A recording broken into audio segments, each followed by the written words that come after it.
This is the Danger Close podcast, Beyond the Books with me, Jack Carr.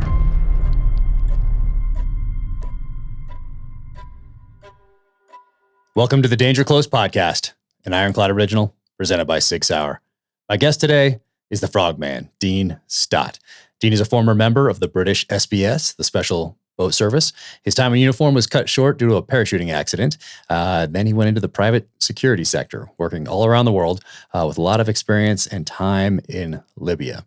We talk about all that and what he did afterward, which was ride a bike from the southern tip of Argentina all the way up to Alaska, shattering a Guinness Book of World Records, and just an incredible guy. So we talk about all that on the podcast. He discusses it in his book, Relentless, which is available now. And we talk about his next adventure, which is a trek down the Nile. So I had a great time talking to him. If you liked our conversation, be sure to leave a 5-star rating and review wherever you get your podcasts. And now, without further ado, Dean Stott. Thank you so much for doing this. I sincerely appreciate it.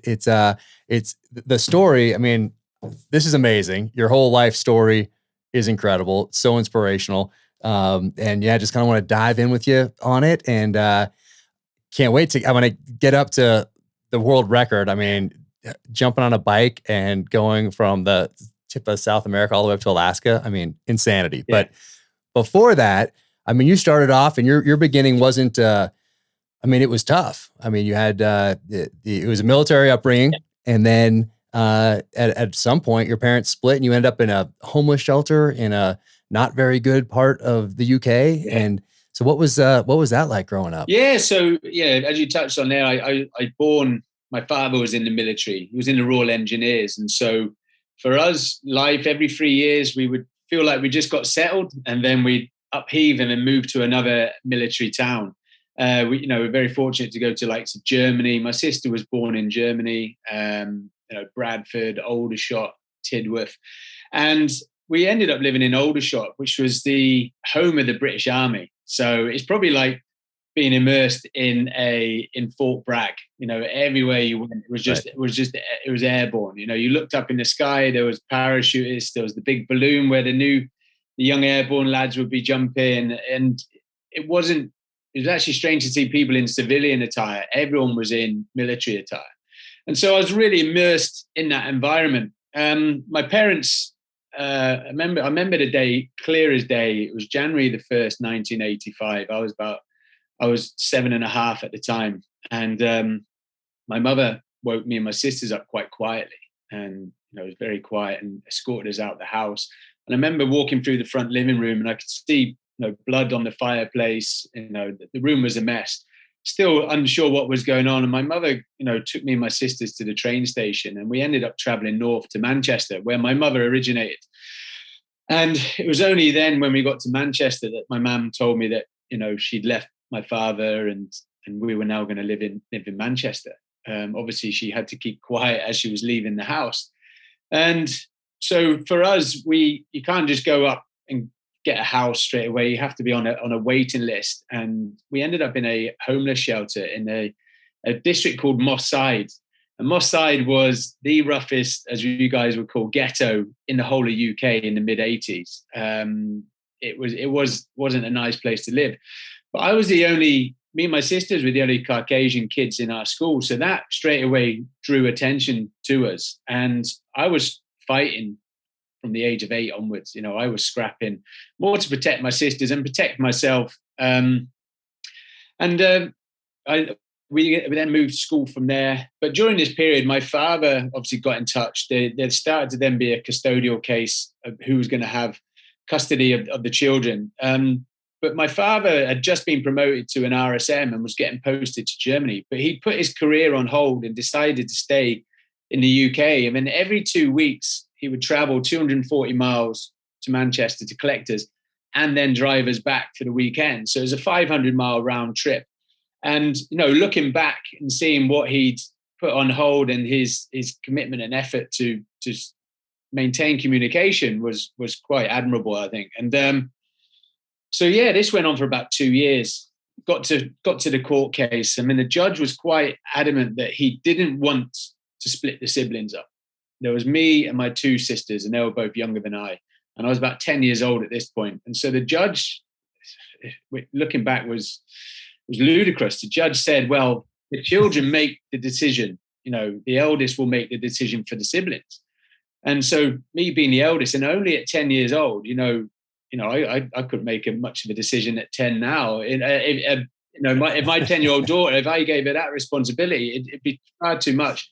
But I was very close to my father. I enjoyed my weekends away with my father, the natural bond of father and son. And so I chose my father. And me and my sisters then went to live with my dad. And I always remember the day that my mother had to drop me off, me and my sisters. It had to be a neutral area. And yeah, the hysteria of watching your mum break down as your father takes you away, I still remember it to this day. And my mother went on and, had a successful career, ended up being working in the prison service for 20 plus years. But, I won't lie that it's still now, it gets brought up at family events. Did I make, your sister may make a comment, did we make the right decision? And, at the age of 10, it was the right decision for me. And I thought it was the right decision for my sisters, but a lot of pressure at a young age to make some serious decisions, which would obviously landscape the rest of your life. Yeah, big time. I mean, that's a lot of pressure to put on a 10-year-old kid. I can't believe the judge did that. He was probably thrown from the bench not long after that. Yeah. I can't believe that would be a normal thing that they would do. But that's incredible. That's incredible. So you make that decision. You guys are off, and because you're so close to the military, you're growing up in that environment. Do you know that's your path? Or I know that you wanted to be a firefighter at some point. You want to do that at some point, but you're aware of the military. And were you against it, or were you just like, hey, I'm going to go this firefighter thing, I think is going to be my path? Or how did that all come about? No, at all. I was never against the military. I was aware of the military, but I didn't really have a good insight into the structure of the military, who did what, where airborne were positioned, what their role was within the bigger picture.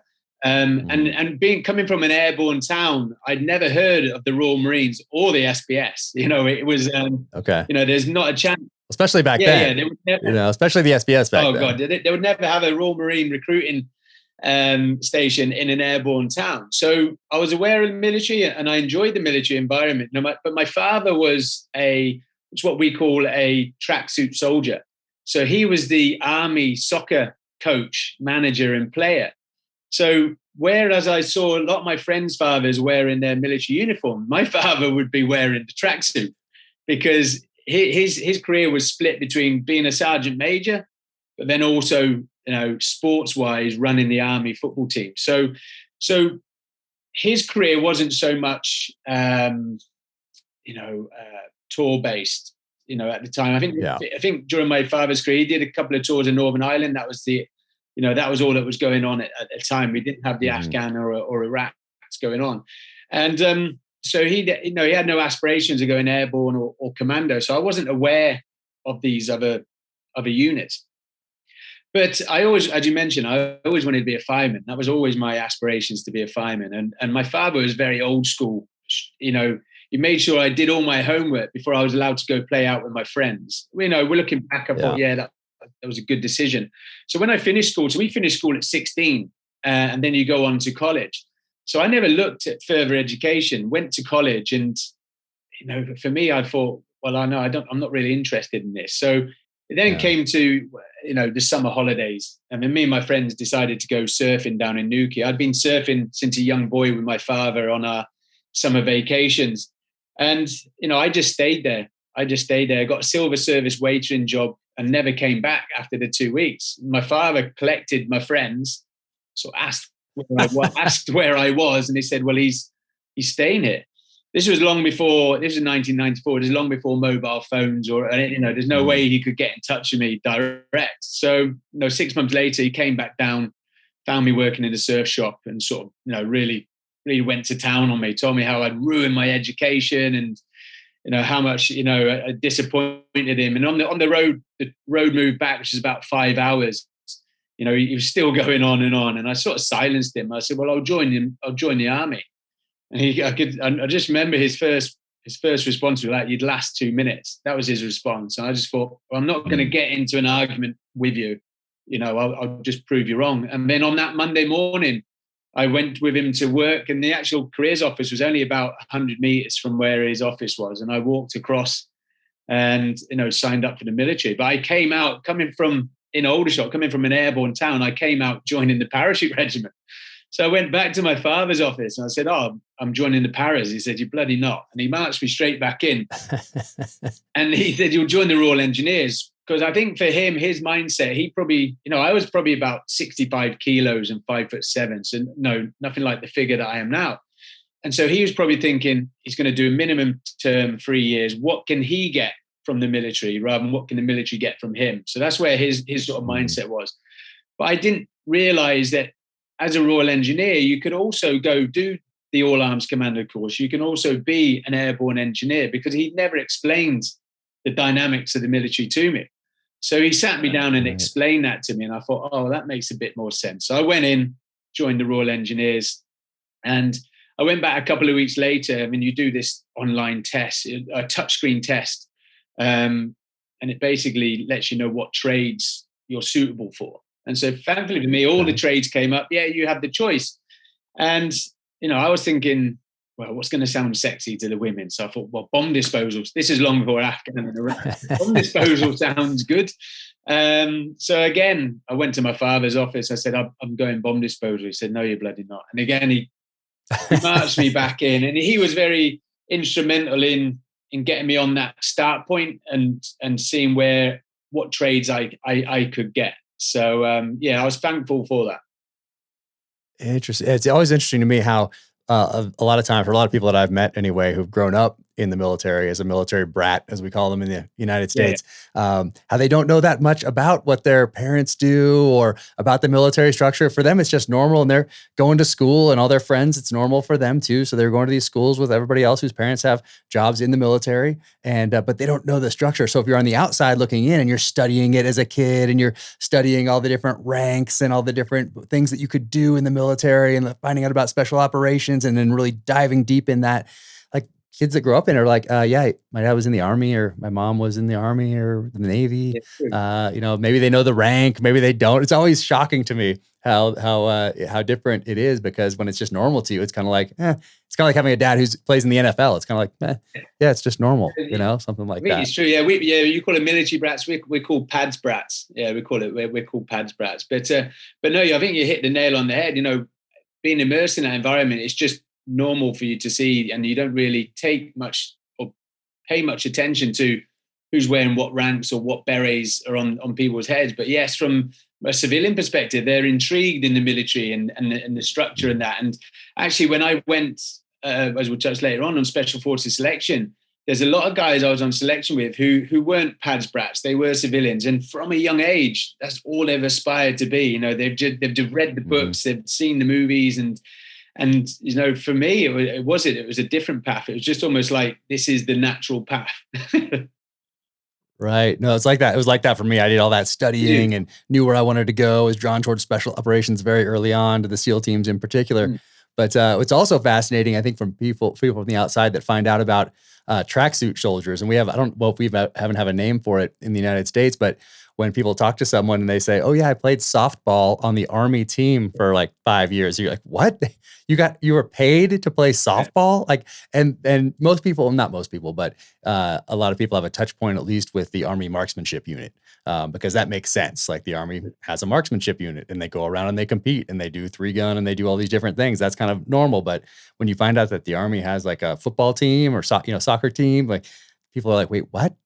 That's a profession? You can actually do that?" Yeah. And so I guess you guys have the same thing. Yeah, recruiting. We do. You tend to find they're ones who probably haven't been scouted as a civilian, and they see an opportunity in the military. And there's a lot of famous athletes who joined the military and then got taken out of the military to then go professionals. And Nigel Benn, who was a boxer, he was there. Chris Akabusi, what's the name? Holmes, Dame Holmes. They're all brilliant athletes, Olympian winners, but they started off in the military. So their careers sort of took off in the military. And the great thing about the military is they have the infrastructure to support you. You know, and the time as well. If they see potential in you, then yes, your sort of military career is sort of pushed to one side, and then you're then forced into another direction. I joined with a friend who ended up playing rugby all his career, but he went all over the world. You know, you'd see him in Australia, you'd see him in South Africa, and something that you would never get unless you were a professional. So it's almost that semi-professional environment, and you're getting paid for it. Yeah, no, it's not a bad option. No. And so you go into pairs, and is it like boot camp? You go there, bus picks you up, you go in, you get your head shaved, you get yelled at. Like is that your start as well? So and are you in good shape at this point? Are you in surfing shape? Are you in kind of the shape you are now, or what's that like going in? The shape I was in now, and I say it's about 65 kilos and 5'7", and I remember turning up on day one. So I joined the Royal Engineers, so we have to do a 10-week basic training first, and my father, again, you know, he interjected, you know, he made sure my hair was cut before I turned up on day one. You know, from a military man and from being an instructor himself, he knows what the instructors are looking for. And, you know, so first impressions last. And so he already had my head shaved. I had to be on parade. It said on the joining instructions, be there between 0800 and 1700 hours. So for me, that's a 9-hour window. My father dropped me off at 5 to 8. He had.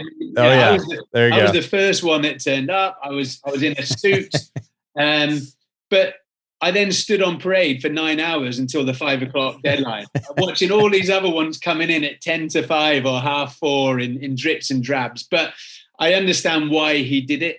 You know, so that I wasn't from the off drawing attention to myself. And you know, I played a lot of sport. I wasn't physically as in large, you know, but running wise, I was quite good.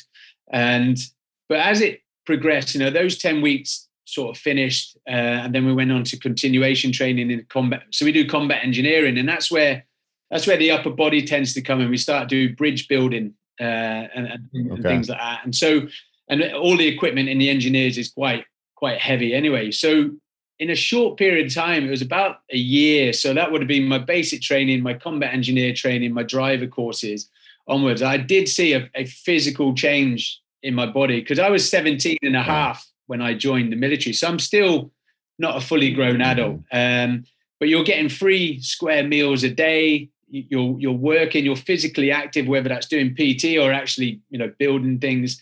And so I did see a big change, but mentally was where I got stronger in a short period of time because, you know, going back to that conversation with my father in the car where he said I'd last 2 minutes. Well, a year later, I've now passed through basic training. I'm now in the Royal Engineers.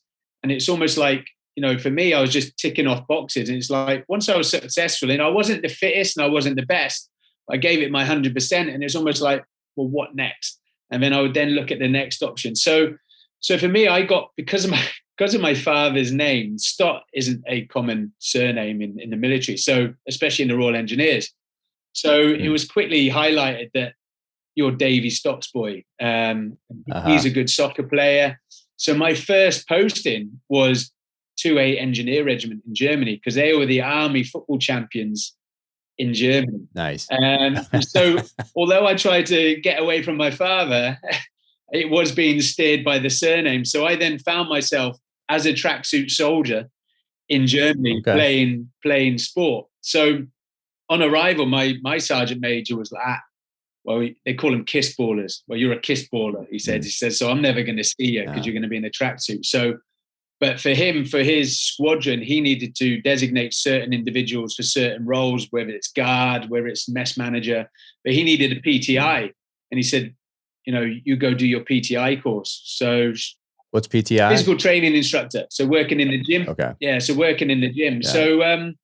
So I went away and did that course again, successful on that. And, you know, that's when I then started seeing real big changes, working in the gym, playing sport as well myself. And so are you at this point, are you thinking, hey, this isn't so bad. I can play soccer and work out. And Yeah, or are you thinking, hey, there's more to it than this, and I want to go to that next step, but I'm going to make this a career. I'm going to stay in long term. Or what are you thinking at this point?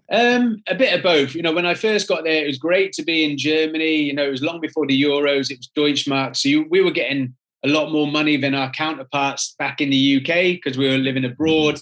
Everything was cheaper. Everything was tax-free, the cars, the stereos and things like that. So that initial, as a young 18-year-old arriving in Germany, it's great to be there. But yeah, you ended up playing football all the time, playing semi-professional at the weekend. But I soon then saw that my career was no different from my father's. And so I decided, I want to go my own path. Physically, I'd built myself up in the gymnasium as well.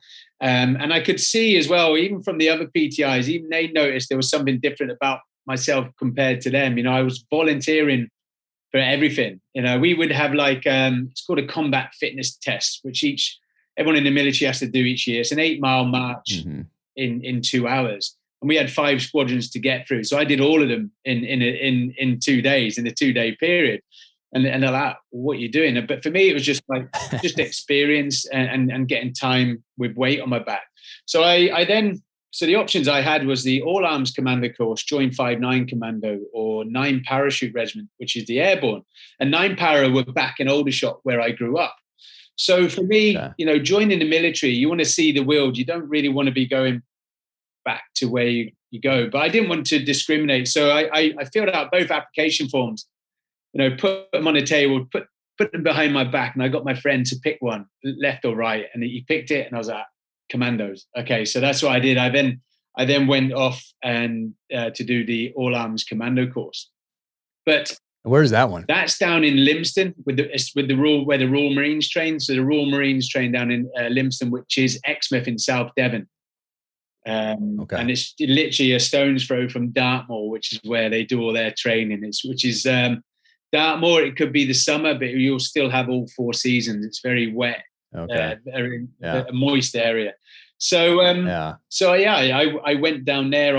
Before that, you have to go to 5-9 Commando. You can't just turn up at Lympstone. So they have their own internal. They call it a beat up, which is a 4-week intense course.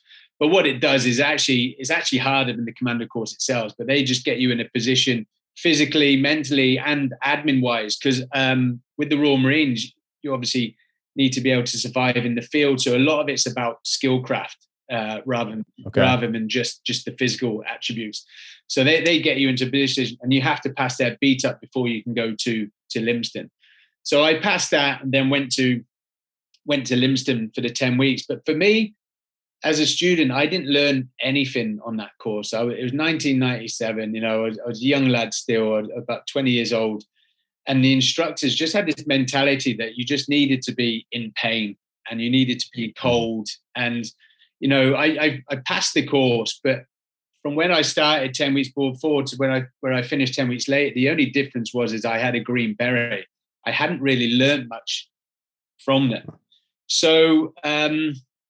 But yeah, it was ironic. I then went back 4 years later as an instructor, and how things changed 180 was a big thing. When I went back, I always remember how I felt as a student. I had no respect for my instructors. The mindset of just screaming and shouting at me is fine. I don't mind that, but I need to learn something. So when I went back, and there was a couple of instructors as well still doing that.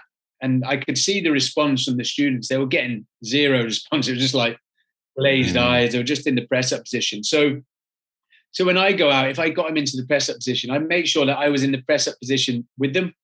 But I'd also explain why they're doing press-ups. Not doing press-ups because I've just told you to do press-ups. It's because they generally had messed up.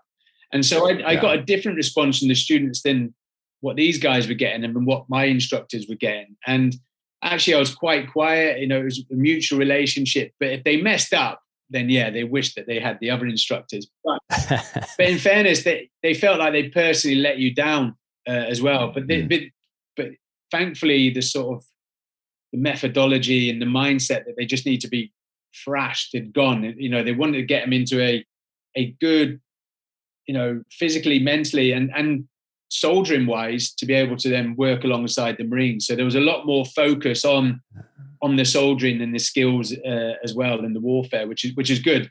But as instructors, always had to demo it as well. So, we were always, had to be at the top of our game. I call it the sugar pedestal, because at any time it could crumble, when the students were watching. Yep. So it was good to see.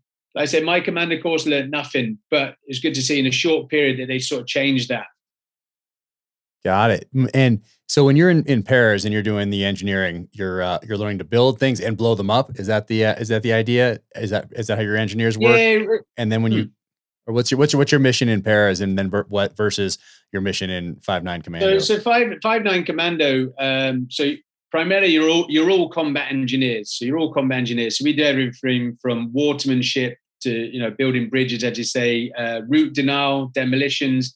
And back in the day, when I joined it was still booby traps. We were still doing all of that. You need to be able to, build roads, culverts. There's a lot of things that the engineers can do. So we're all combat engineers. And then you have your own individual trade.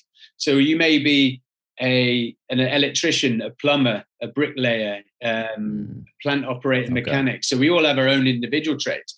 So that's the baseline within the engineers. And then obviously you have your units. 5-9 Commando, we are supporting 3 Commander Brigade, which are the Royal Marines. So we have 4 troops who work alongside, and each troop would then work, for example, 2 troop 5-9 Commando would work with 4-5 Commando. 1 troop would work with 4-2 Commando. So they have a troop attached to one of the commando units. And their aim is to provide engineer support to the commandos. I quickly got selected for 5-9 Commando Recce Troop, which is a reconnaissance troop. And we work alongside Brigade Recce Force from 3 Commander Brigades. So they're snipers and they're mountain leaders, the forward observers from the Royal Artillery have a unit, and then they have the 5-9 Recce Troops. So our role was to be forward advance of the troops to sort of identify any future engineering tasks which the rest of the unit would need to pick up. So I was very fortunate to go into Recce Troop at quite a young age. And so that was our role. But although we were engineer support, it was very much, we're doing a lot more infantry than what the rest of our unit was doing. So my infantry sort of skills went up tenfold being part of Brigade Reconnaissance Force. Got it. Is it during this time that you go to dive school at some point, and then also you end up in prison for a little bit here at some point for a fight, right? Yeah. So I'll probably go back. So when I was in Germany, I'd applied to go for 5-9 Commando. One of the squadrons from Germany had just returned from Northern Ireland. They had a Northern Ireland tour. And so they had like a welcome back party in the camp. We call it the NAFI. It's like the bar. But there's another course which runs concurrently, which the engineers do to support the infantry. It's called the assault. It's called the Pioneers course. So some infantry units will do some basic combat engineering to be able to support their units as well. So it's called a Pioneers course. So there was a unit called the Fusiliers, and these guys, infantry lads, drinking heavy, always causing trouble downtown. Because it caused so much trouble downtown, they weren't allowed downtown. So they were gated to camp. So this evening that we had our welcome back party, these guys in the bar, same as us, and some of these lads have been quite rude to some of the lads' wives. So me and one of my friends decided to take it upon ourselves to have a fight with them. And, we put a few of the guys on the floor, and then my boss, my staff sergeant came in. He said, right, you two go to sleep. It's brushed under the table. I was then rudely awoken a few hours later by the Royal Military Police, who said, you're under arrest for assault. So went away, got questioned. It turned out that the Fusiliers boss wasn't happy that, I think a few of his guys were in hospital. So, rudely awoken, got questioned. And obviously my concern was, well, I'm going away on my commando course in next week. So I went back to 5-9, did their beat up, the 4-week beat up that I touched on. But on the second week, I got pulled in the office, and the chief instructor was like, you've got to go back to Germany for an ID parade. I was like, okay. So I thought, well, that's me now. I'm not going to be able to pass this beat up, which means I can't do, until the next course, which would be another 14 weeks. But actually, because I was doing so well on the first week, they said, look, this doesn't affect your beat up. Go away, do the ID parade and come straight back, and we'll see where we're at. So I went away, went back. My friend who, I still keep his anonymity to this day. My friend who did it with me, his brother was in the same unit, and he had, he looked like all the other guys. He had dark hair and things like that. And whereas me, I was still growing into my ears. My ears were still sticking out. I was known as the unit PTI, so everyone knew me as the guy who worked in the gym. So as soon as Easy Lads walked in, they were like, yeah, him. I was like, okay, great. But they didn't pick out my friend. So, when they said, well, who was it with you? I said, no, I did them all. And they said, what, you did it? I was like, yeah. And he got away with it, thankfully. So I went back, finished the beat up, and they said, yeah, you're physically, mentally, you're in a good position, go on the commando course. And then about finished the commando course successfully, went back to 5-9 Commando, and our admin officer pulled us all in, congratulated us all on earning our green berets. And he said, and the 5-9 Commando were in Northern Ireland on a tour at this point. He said, you guys are going across the water. So I thought, perfect, this is my first tour. He said, not you, Stott. He goes, you're going across the other water. You've got to get this thing cleared, this incident. So my friends went to Northern Ireland. I went back to Germany, and, I had the option of appealing it, and I could probably have got away with it. It would be court-martial, but could take anything up to 18 months to 2 years. But as a young commando, you just wanted to join your unit. So I was like, yeah, guilty. I just pleaded guilty. Let's get it done and over and out the way. So I got charged, and my commanding officer, but everyone in the unit knew it wasn't just me. They knew that my friend was involved, and they knew that these guys, had been quite rude and probably deserved it. So I wasn't treated or ill-treated or even treated like a prisoner. I was just treated like one of the guys, and the commanding officer, my friend who was the RSM, because he played football with me, he marched me in. And then the commanding officer, who was ex-9 Para Airborne, he sort of said, look, I was going to give you 60 days, but because you've just passed the All Arms Commander course, I'm going to take 4 days off. I was like, oh, was that straight away? 4 whole days. Yeah, so that 14, all right, take it. That 14 weeks of hard work's paid off. And he said, any questions? And I because I've got a dry sense of humor, I said, yeah, if I'd gone paras, would I have got more days taken off? And he sort of laughed, giggled. Yeah. And that was me on my way. And I went to Colchester Prison, which is called the Glass House. It's infamous within the British military. But actually, when I got there, your escorts take you there, and the instructors are screaming and shouting. From the outside looking in, it looks like hell. You're just always getting yelled at. People are always yelling at you. Yeah. So it just goes over my head. But actually, once I'd got in the walls, and my escorts had left, because obviously the escorts are now going to report back to their friends like, you do not want to go there. It looked like hell. Yeah. But actually, when I went in, they just treat you like adults. They understand, look, you've made a mistake, do your time and carry on with your career. And I actually really enjoyed Colchester Prison, because I was doing 2 lots of PT a day. I was doing vehicle and aircraft recognition and things. And I have a bit of an OCD. So I like, probably from my time in the military, I like things to be squared away. And actually there you have 2 room inspections a day. So it's, and it sounds like regular military. It doesn't sound that much different than everything else you've been doing. Exactly. The only difference is you don't get paid. You don't get. Oh, okay. Yeah, you don't get paid at all. That's the big downside from that. So I did my 56 days, and then I left, and I reported back to 5-9 Commando, and my admin officer, still good friends with him now, Ian, and he just got my report and he's ripped it up. However good or however bad it was a good report. He ripped it up and he just threw it in the bin. He said, now it's a clean slate. So for me, I always tell people will always have glitches in their life and things like that. As long as you learn from them, don't make the same mistakes, then, you've learned from that experience. And thankfully for me, it was quite early in my career.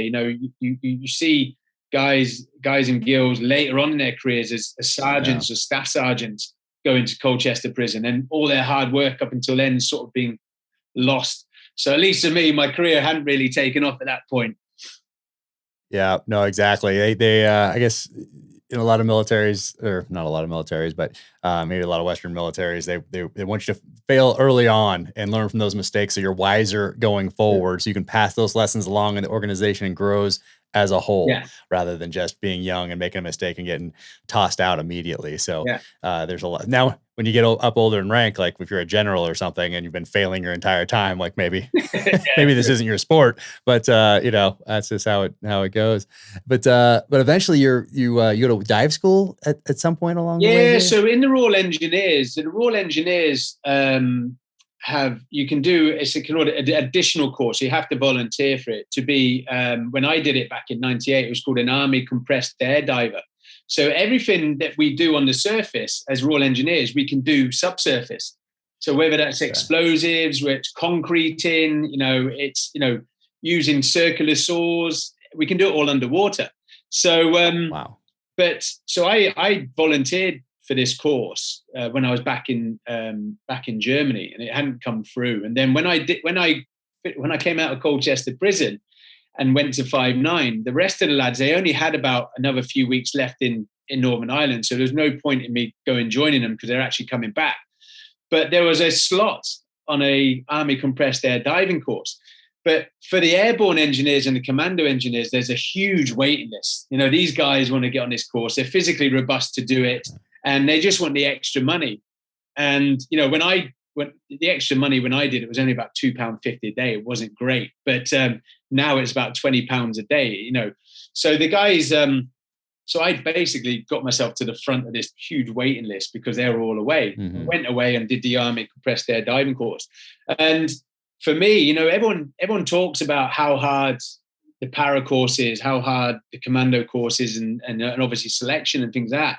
But for me, the diving course has got to be up there with one of the hardest as well. It's for them, they really needed to sort of weed out those who were actually just wanted to do the course for money and those who actually wanted to be divers. I didn't realize I had the option of being a diver when I joined. And but again, it's like that first course, which is 6 weeks long, is hard. All the dive kit's heavy. You need to be physically robust, but it's that sort of alien environment of being underwater.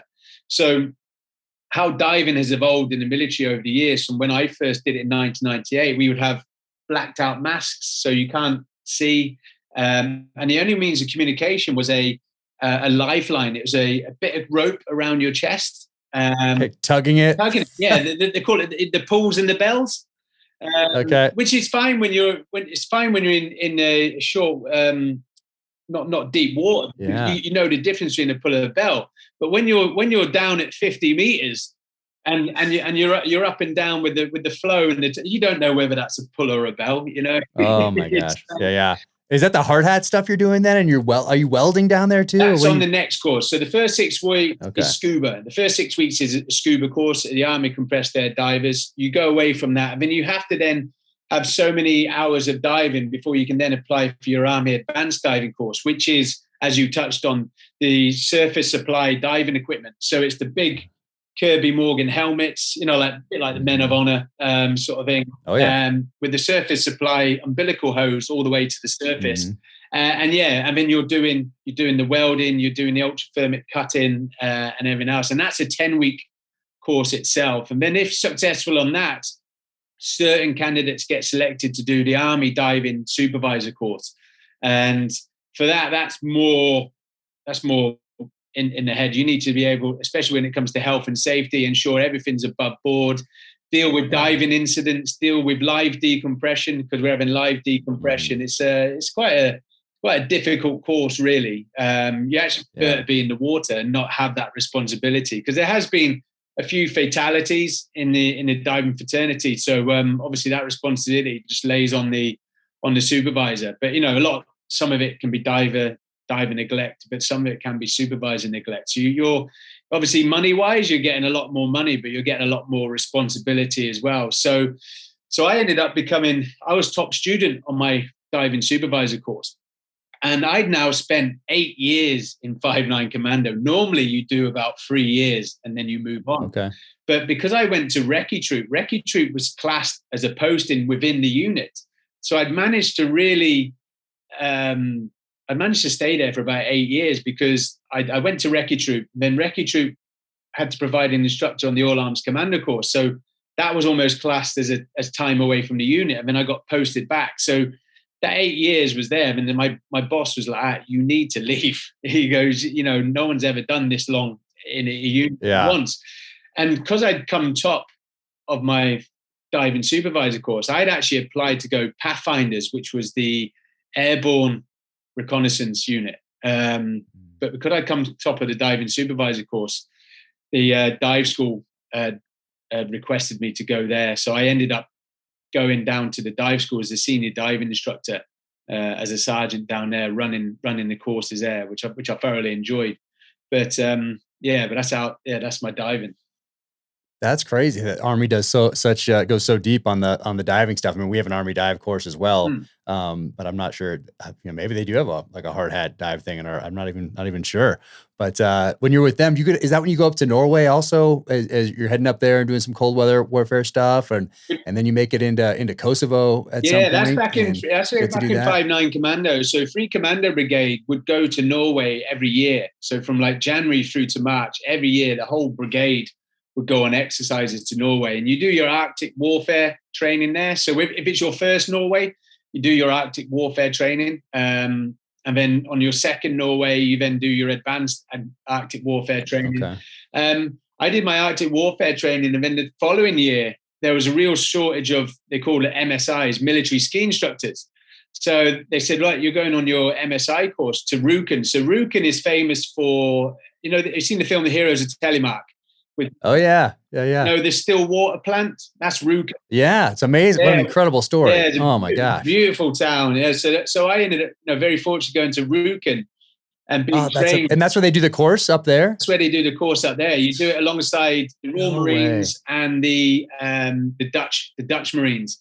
And it's just that's awesome. You're having a pretty good run so far. I mean, you're like working in the gym, you're playing soccer, then you're doing diving stuff, and then you're moving up, you're skiing up in. That's amazing. That's crazy. I want to go up there. I think they do a couple of tours you can go on, and you can actually take that route to the heavy water plant and kind of see where they went and where they laid up and observed, and where they went in and all that stuff. And I really want to do that. One of these days. It's on my list. Offline, I'll introduce you to a friend who runs one of them. But so, awesome. So we went to Rjukan and did the military ski instructors course. And for me, I'd only ever skied once, and that was the year before. And so it's not fixed heel. It's Langlauf. It's telemark skiing. I call it survival skiing. Because you've got the Bergen on the back, and you've got the Polk. Thoroughly enjoyed that course. For me. And then my next Norway, I was then instructing as a military ski instructor. But yes, every year we would go to Norway, which is great because you'd fatten up over Christmas, knowing that you need to have those reserves ready for Norway. But and as you've touched on there, when I was in Recce Troop, Kosovo had now gone off. Bosnia there was issues in Bosnia as well. So 5-9 Commando, the rest of the unit went to Bosnia, but 5-9 Recce Troop, we were attached to Brigade Recce Force. We went to Kosovo. But for us, it was the first tour for Recce Troop since the Falklands War. So so there was a lot of, for us it was a great privilege to represent Recce Troop since then. And again, that was a great tour, and our Arctic warfare training came in, was required there as well. We're up in the mountains on OPs, dug in snow holes, observing, relaying information back. It was great. It was a really good tour, and as I was now 2IC of the patrol, so I went from radio operator to 2IC. So I was learning so much, not just from my patrol commander, but from all the other patrol commanders within the Marines. So for us, it was good. That's amazing. So this is your first time now doing something quote unquote real world. You're out there. You're setting up these hide sites and observing, sending back information, passing intelligence, that sort of thing. For me, I was doing what I was trained for. I wasn't kicking a ball, blowing bubbles, or skiing down ski slopes. I was actually doing what we were trained for as a unit. Yep. Yep. That's the first time that a lot of, unless you were in, Mogadishu or first Gulf War, that was the first time people had done anything since either the Falklands and for us, end of Vietnam, unless you were obviously at Desert One or Grenada or Panama. So there's little flashpoints, but the guys that went to the Balkans, I mean, that was the only game in town for a while for us up until September 11th, obviously. But yeah, so you do that. And what stood out to you from that? What lessons did you take from your first real world experience? Loading the rifle, chambering around and being out there real world. What did you take from that experience and bring forward with you into your next job or next what you do next? Yeah. I learned a lot on that tour, a lot of mistakes, for me, it was more understanding the cultures, and this will come apparent later on, we're there to help people. And, it's a lot of people have this mindset that we're there because we're a military unit, that we're aggressive. And it's like, that was more of a peacekeeping tour, unless we needed to sort of interject. But for me, it was actually seeing firsthand, the suffering, because there was obviously a lot of massacres in Kosovo. But also a first insight into seeing other units. We met the US there, we met the French Foreign Legion there, and it was good to see all these other units. So as you mentioned, unless you read about them as a young boy, you wouldn't really know much about them. So it was great to have that sort of, and it was interesting to see the crossover, how we would share information. You know what I mean? A lot of units, and I think where some people get it wrong is people try to do it on their own, and you need to share that information. So that was good to see, that cross-pollination. Working with other units and sharing experiences, what worked, what didn't, when we're doing our handovers. I think I mentioned it in the book. On our first patrol, we went out, and obviously we're like heightened. This is our first patrol since the Falklands War. And it was an OP on the border. And I was the rear man, and I could hear this tiptoeing in the grass. And, I'm thinking someone's following us. Stop the patrol. We're getting all round position, and we're observing our arcs, and we just can't see anything. I'm like, okay, we just keep going. But this goes on for about 2 weeks, all the way through when we're in the OP and onwards. And so when we came back, we have like a hot debrief, what worked, what didn't. If we're going to do again, what would you do differently? And then you go into full debrief a day later, and and it's all it's that initial feedback while it's still fresh in your mind. And for me, I mentioned, I said, look, I don't know if we've been compromised, but it felt like there was someone watching us. There was this noise in the undergrowth and things like that, and then this young intelligence officer. It was on our initial brief before we went on the ground. Oh, yes, I did fail to mention it. It's mating season for the tortoises. I was like, great. So we've been compromised. We were stood to for literally 2 weeks, not getting any sleep while these tortoises were just burrowing in the undergrowth. But again, for me, what I learned from that is, you need to understand more than the strategic picture. You need to understand more about the environment as well. It's a bit like going back to the first Gulf War with the guys when they didn't take their warm clothing, not realizing actually it freezes at night. It's just stuff, so there's a strategic picture, but then understanding your environment as well. Yeah. And then you come back from that one.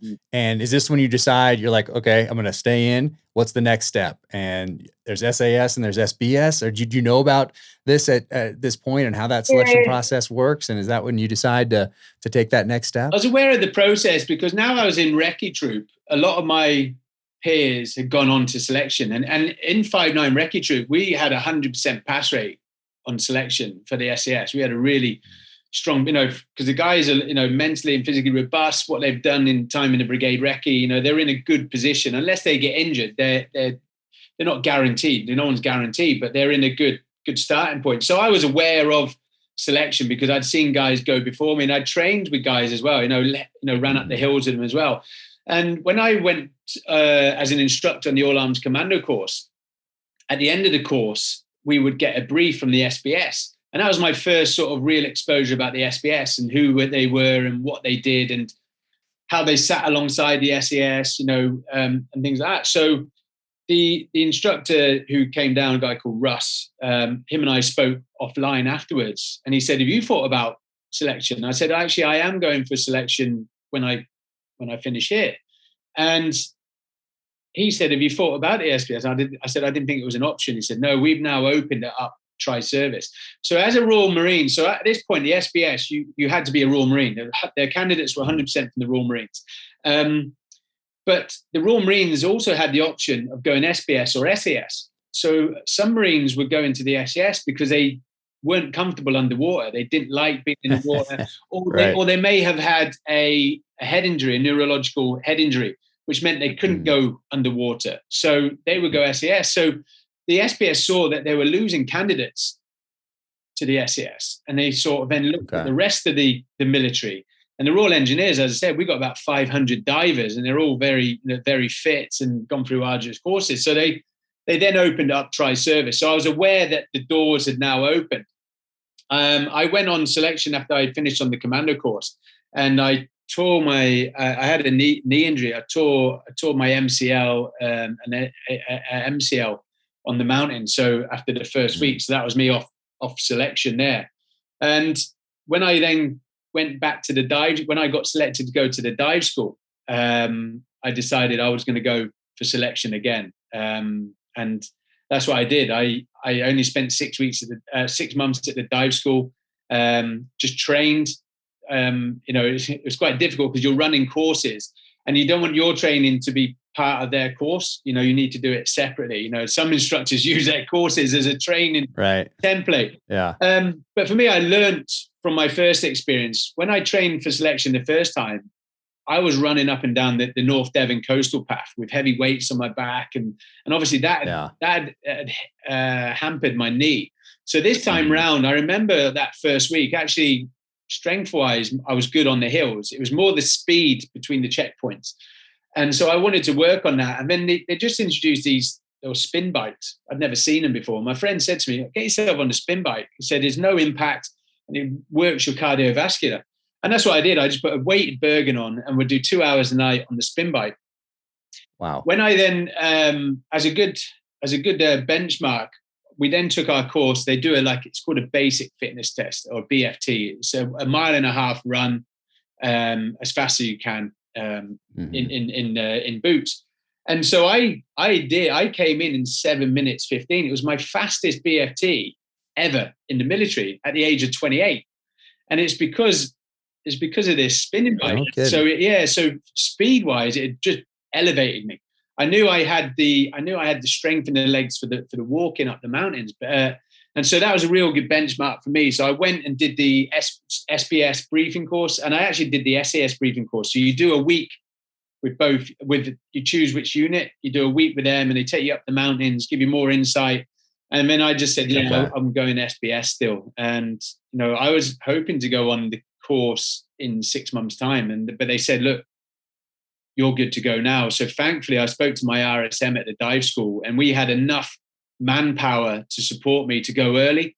Nice. And he signed off that I went early, and then the rest was history. Yeah, I went on selection. But on our selection, as you know, with yours, you try to be the grey man as long as possible. You don't want to be standing out. You don't want to be bringing attention to yourselves from the instructors. That will come later on anyway, as the numbers dwindle. I was the grey man for about 2 minutes because of the army guy who's army, SBS. So straight away I was exposed. I knew a couple of the instructors anyway, so the attention was already on me from day one to 6 months. Yeah. And is it SBS SAS doing the same initial thing altogether, or is it the same course but separate groups, one SAS, one SBS, but the same initial course, selection course? Yeah, so the briefing course, the 1 week course I touched about, that's with their own units. They do that themselves. But actually selection for us, unlike where you have your buds and Delta separate, ours is joint. So it's UK SF selection. So it's SAS and SBS on the same 6 month course. The instructors are 50-50 with SAS and SBS. The only thing they rotate is the chief instructor and the course officer. They rotate from either SAS or SBS. So really, it's not saying I'm going to SBS and that's a harder course or an easier course or vice versa. It's the same course. And actually, it's great that we've done that, because you have that mutual respect from both units. And we've sort of seen now over the years, like there was a lot of animosity between the two units, a lot of competitiveness, and that sort of stemmed back to the Falklands War. Because during the Falklands War, SBS would work separately for the Navy and obviously the SAS for the Army. I mean, there was an incident in the Falklands War where there was a blue on blue and the SBS guy got killed by an SAS patrol. And then from then on, they then formed Director Special Forces, who manages both the SAS and the SBS. So everyone knew that cross-pollination, everyone knew what everyone else was doing. But as the years have evolved and they've had the joint selection, the officers, the seniors, all the guys now who are at the top, whether they're RSM or senior officers in units, just have known that joint selection. So they know that the guys from the SBS or guys from the SAS have gone through the same process as them. And we actually, there's 97% commonality. We actually, unlike the US, which is a bigger beast, we don't have large numbers. So we need to come together as units and work together a lot as well. So for me, though, I did get that attention. It was like, well, why are you going SBS? And actually, my mindset, I thought, because of my diving background, if I went to SAS, I would end up in boat troop because of my skill sets. And the SBS also do diving or SF diving. So I'm on a level playing field. But that wasn't the case, because the SBS don't do their diving until they've finished selection. So me going in, I was the diving guru for them. And so I ended up in boat troop anyway in the SBS, and everything I tried to avoid, I ended up doing anyway. Yeah. So probably bad. I think that's an amazing way to go. I mean, same thing with us after Desert One. Obviously, we took those lessons from 1980 and then applied them obviously with JSOC and SOCOM and creating these joint commands where you're training with these other branches of the military. So it's not just on game day where all of a sudden now we're getting thrown together. No, we have years of training. And so all those lessons from 1980, they just applied them going forward. And my hat's off to them for doing that, for making bold adjustments, for saying, okay, we had this situation. It was not ideal. How can we make it better going forward? So those guys that did that and then formed those new commands where we all get all special operations together from Army, Navy, Air Force, Marines. Marines joined a little later. They were a little late to the game, but they eventually came under that umbrella as well. Yeah. But it definitely made us a more formidable fighting force going forward. It sounds like something that you guys did as well a little later on, but you're going through that. So you're right. You have your pack on next to somebody who's going to SAS, next to another guy who's going to the SAS, and you guys are hiking, doing your orienteering, doing all that stuff. And then you pass that, and then you go to the jungle. Is the jungle the next thing? Jungle phase, yeah. So the hills phase is the first 4 weeks, and that's literally, as you just touched on, weighted Bergens, getting from A to B. No motivation from the instructors. It's all self motivation, and it's an insight into what your navigation is like. So we have 2 courses a year, a winter and a summer course. Where some guys think, well, if I do a summer course, because obviously, especially if they're not as good navigation wise, it's a clear day, they can see where they're going, but that will soon catch them up when they get to the jungle phase, because obviously if you're weak at navigating, it will be exposed in the jungle. So we do the 4 weeks. And then numbers dwindle on that. I had about 200 start my course. And then you've got 6 weeks in Brunei doing jungle training. You do 28, 2 weeks before you go in the jungle, learning all about the SOPs. And for us as well, we have new weapon systems. Our weapon systems are the same as yours. And different from the rest of the military. We have new communications kits. So we're having to learn about new equipment as well, new tactics, SOPs, live firing. Everything we do is live firing in the jungle as well. So obviously your weapon handling has to be on point before you go into the jungle. I mean, you have 28 days in the jungle, which is, it's a leveler, the jungle.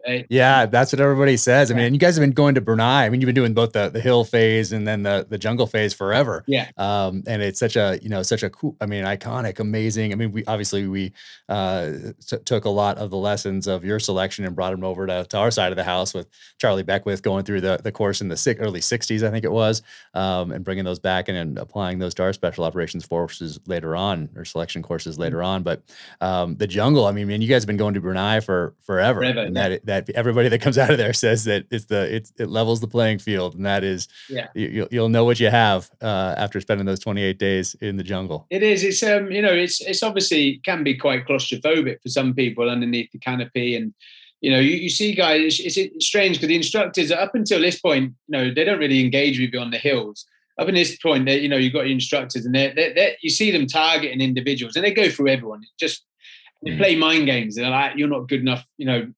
Why put yourself through this?" They have their own little sort of tricks and games and things like that. But some guys believe it. Some guys may have a bad day and think, "That's me. I'm done." And I always remember the chief instructor. He's saying, "Look, let us fail you. Don't fail yourself." Don't. A lot of guys are self-critiquing.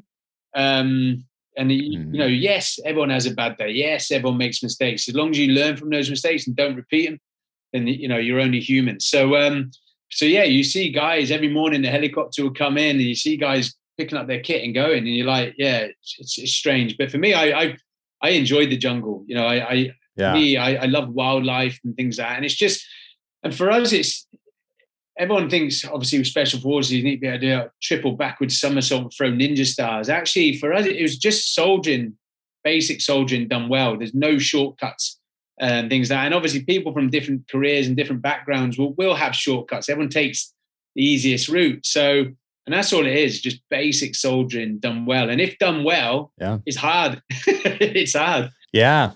I see the best in the world do the basics exceptionally well. Yeah. Like that's, no matter what it is. Yeah. And so you go through that, and then you guys do your SEER school, escape and evasion after that. Escape and evasion. A couple other little things. Yeah, okay. We do the SEER course, escape and evasion, either in Scotland or in Wales. And again, that's why there's no advantage of whether you do a winter or a summer course. Because if you do a winter on the hills, you've probably got a summer SEER course and vice versa. So it will catch you up at some point. Get you somewhere. Yeah, it'll catch you somewhere. So we do the SEER course. Then we have CT phase, about 4 weeks, counter-terrorism, learning all about that. So basically they're getting you into a position. We do our para course either in US or in Cyprus. And they're basically getting you, after 6 months, get you into a position that you can slot in to one of the teams as a basic. And then that's when your career starts. For us, it's like the biggest thing in the world. You think, yes, I'm now in, tier 1 special forces, and you actually turn up on day one and realize that you're the new brew boy who's going to make exactly. Take out that trash. Yeah, exactly. Change the light bulb. Same thing everywhere. Yeah. And then you, though, SBS, you have a little more time tacked on, right? You have to go, and then is that where you're doing your combat dive phase at that point? We have another 3 months. So the SAS get their burying belt, and we get thrown a blue tracksuit, and we go and do our SF boat course, which is 6 weeks long. And then followed by the SF dive course, which is another 6 weeks long out in Gibraltar. And that's where we start using the rebreathers, which is a totally different dive set from what I had been used to. So for me, because of I really struggled on the first week on my dive course because of we had full face masks in the engineers, and it was air and things like that. Where I'm now at half face mask and so muscle wise, the air kept pissing out my nose. Got it. Kept pissing out my nose. So my endurance on my dive set was less than these other guys. So what I had to do for a couple of the dives is I was buddied up to my diver, and we just took my mask off. I just dived nil vis and just got used to having that. I had to, otherwise. I mean, that's how I tricked my body to use this mask. But yeah. It was for me. Wild. I thought it'd be quite easy, but it wasn't. It was just trying to get my body used to this new system of diving. Yeah, that's amazing. Then when I was, I don't know if they still do it or not, but when I first got to the SEAL teams, we had our guys that were going to SDV in Hawaii. They trained in Coronado at the time. I don't think they do anymore. But then we had some guys from SBS out there, and I remember. So this is like 1990. I want to say 8, might be a year off. But I remember one of them gave me an awesome shirt, gave me the blue shirt. I was just trying to find it before we did this. We've moved around a few times since then. I was like asking my wife, I'm like, where's that bag that has all the old shirts? I was like pulling them out, trying to find it because I wanted to put it on. Although I might have gained a couple of pounds since then. But yeah, do you guys still do that? Do we do some interoperability stuff still? Yeah, lads still go to Hawaii on the SDV course. And nice. I've been to Coronado a couple of times as well when we used to do training over there. And again, I've swapped tops and Actually, I might have your shirt. Yeah, it was quite funny. I swapped a top with one of the guys, and he was a buds instructor. So I had a buds instructor top, and Nice. And we went out for breakfast. Me and the lads, we were doing our coastal skippers. We're doing a yacht master course, and cool. Of course, everyone came up to me and thanked me for my service. I was like, oh shit, look at that. That's awesome. Yeah, but no, yeah, we do it. Yeah, still very much a lot of cross pollination. We'll have a guy based. We call it exercise long look, as you touched on before about that cross pollination. We'll have a guy based in Virginia. We'll have a guy with Australian SAS, and then likewise we have your guys working with us. So we're always learning and evolving and sharing information. Such a great program. I think we had the guy that we sent to Australia back in the day. Anyway, we sent him as a senior chief. So in E8, and he was there for like 2 years. I think they didn't want to come back from Australia. They would go down there for some time. I think it was a 2-year billet. Sometimes they'd extend for a year, if I remember correctly, but not a bad gig. Yeah.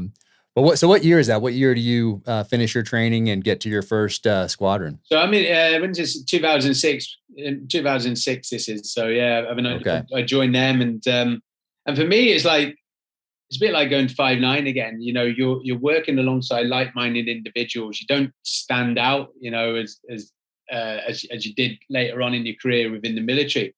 And yeah, I just loved the whole mindset. You know, it's we have a thing called camp commandos. Those that are very good in camp, polishing their boots. They look, but these guys, they're just scruffy bears and things like that. And they just, we just all got on. And for me, again, it was that whole thing.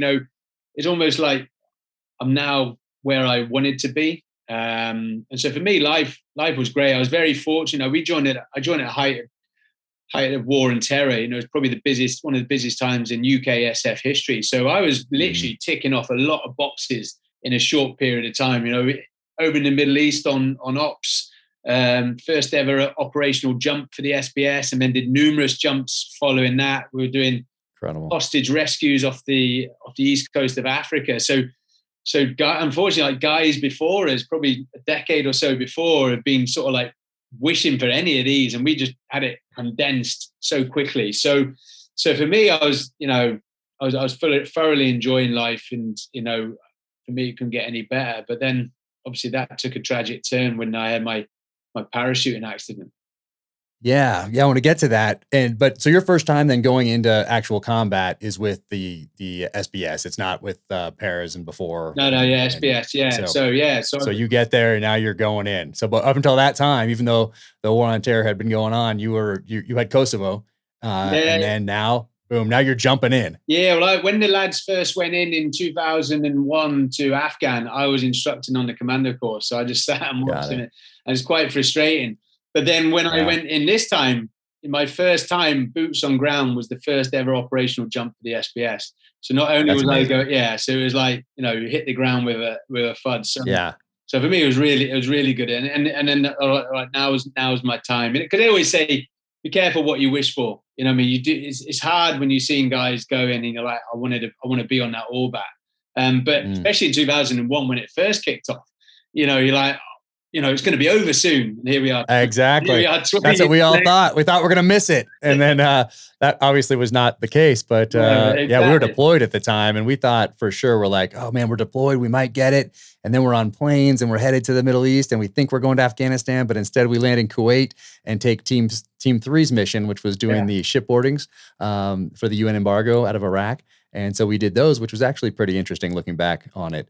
But at the time, we're like, oh man, we're missing it. Team 3's going into Afghanistan. We're doing the shipboarding operations, and now we're going to miss this whole thing. And that was obviously not how it turned out. But that's what everybody thought at the time. Everybody who wasn't deployed and was back in the States was like, oh, we missed it. Dang. Because that was the model up to that point. If you weren't there in the right place at the right time, you missed Grenada, you missed Panama, you missed Mogadishu, you just, that's it. That's kind of that's what our heads were. And now here we are 20 years later. And the guys have been getting after it for this last 20 years. Yeah. So I caught it up tenfold when I went there. I was doing, and right at the spear end of it, which was great. But But yeah, my September 11th, I always remember my September 11th. I literally just landed that morning from Cyprus. We had a 2-week football tournament, 5-9 in Cyprus. Just got back, and we were the whole of Free Commander Brigade were just about to go on an exercise the following week called Exercise Safe Syria. It's a huge exercise in Oman. And so we were all getting prepared for that. And then I got a phone call that morning that an Army advanced diving course had started that morning. And one of the guys had failed the physical entrance test. So my friend rang me and said, look, if you want, I can get you on this course. You can be here. If you get here tonight, you'll be on tomorrow morning. And like I said, the Army Advanced Diving course was then a step up in pay as well. So I was like, yeah, straight on it. And then literally 2 hours after agreeing to that, the first plane hit the towers. And of course, I had already committed to go on this advanced diving course, knowing that everyone's going to Oman, then thinking they're going to forward mount. And as you said, I'm going to miss the opportunity. But, no, there was plenty of time to catch that up. Yeah. Yeah. And then you got to operate at that tip of the spear up until you had your accident. You're doing direct action, you're doing reconnaissance stuff, and you're just getting after it with the SBS for that that whole time. I was loving it. Yeah, all that direct action, hitting HVTs, door kicking in the night and in the daytime. I was doing surveillance jobs as well. I thoroughly enjoyed it. And then, as you touched on, pre-deployment training again, we do ours in Oman. We go out to Oman. We've got a great facility there because it simulates, you can do all your mobility stuff. You can do your air assets and things like that. So we were doing a hey-ho jump, a high altitude, high opening jump. And I think it was my third or fourth jump of the day. And we've done hundreds of these jumps before. We were already qualified from previous tours, but the new lads that had come through, they needed to get qualified. So it's always good as a unit to jump together. And I normally get to the front of the stick. I like to be the front of the stick and do, as you know, frogging. I like to then just frog back in and Nice. And so this time my team, my TL was like, Dean, you get in the middle, and bloody frogging because it was upsetting the PGIs. And as I exited the aircraft, my leg got caught in the line above my head, and I was frantically trying to clear it. Unlike obviously Halo, where you're freer lines, this is a static line. So I'm trying to clear it in time before the parachute fully opens, and I couldn't clear it. And my leg got pulled over my head and to the right. And thankfully, my heel did clear and didn't take my leg completely off. And straight away, the pain was so severe that I was vomiting. And at 15,000 on the way down, you're vomiting. On the way down, yeah. And you're at 15,000 feet because that's the limit. That's the limit before you then need to go onto oxygen. So the air is so thin that I'm also, drifting in and out of consciousness, and there's vomit all down me. I mean, I can hear on the radio, I can see the guys in front of me, but there's no point in me coming up on the radio chat to say I've hurt my leg. Yeah. Because of that. Yeah. Well, What's someone going to do? Yeah, what we're going to do. So just stayed with him. And we traveled up to about 30 minutes in the air. So you know that you're not getting down anytime quick. Stayed with him. And I saw the approaches of the parachutists. I saw the NATO T. And then I just came in because I thought, I need to time this right. If I misjudge it, I could damage my good leg. So timed it right. I did a one-legged landing. But unfortunately, the damage sustained that I wasn't going on that tour. I tore my ACL, my MCL, my lateral meniscus in the knee, my hamstring, my calf, and my quadriceps, all the supporting muscles. Because normally with an ACL, you can still walk with the supporting muscles, but they'd all gone as well, so I had nothing to support it. So that was it. Yeah, unfortunately, even there was a spiral of issues with my medicals and things like people losing paperwork, and I couldn't get back initially because the Icelandic volcano, which had grounded all air flights, traffic, had happened.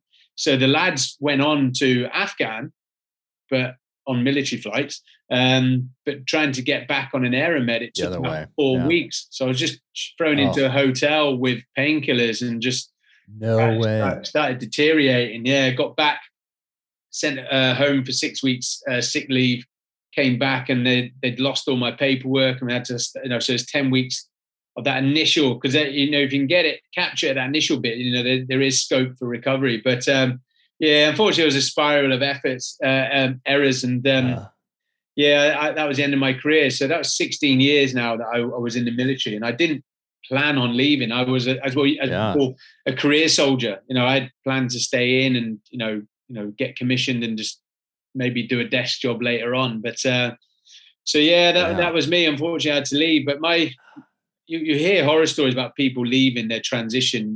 My wife Alana is very entrepreneurial. She runs all our businesses. At the time she was running all the banks, Santander banks in the Northeast. So she set up my first security company on her BlackBerry because I didn't have time to do. Normally when you leave the military, you have like a 2-year build up where you can go do all your career transition workshops and decide what you're going to do, set up businesses. I had 48 hours and I was gone. So, wow. I didn't have any lead up. So with the skill sets that we have, without sounding like Liam Neeson, our natural progression is the private security industry. So that's where I ended up. And, Alana. Yeah, things get really interesting at this point. I mean, you, in the book here, I mean, it's fascinating. And like, you don't talk about Afghanistan, that you get to this point. Is this 2010 or 2011 where you can use your leg again and you're like, okay, now I'm going to set up these security company? Yeah. 2010 was the injury and I got out in 2011. I actually got out. I had to extend me getting out because it took 44 weeks for me to get on the operating table. Again, it's just an issue, and they have to try and return you to civilian service as close as it was from you.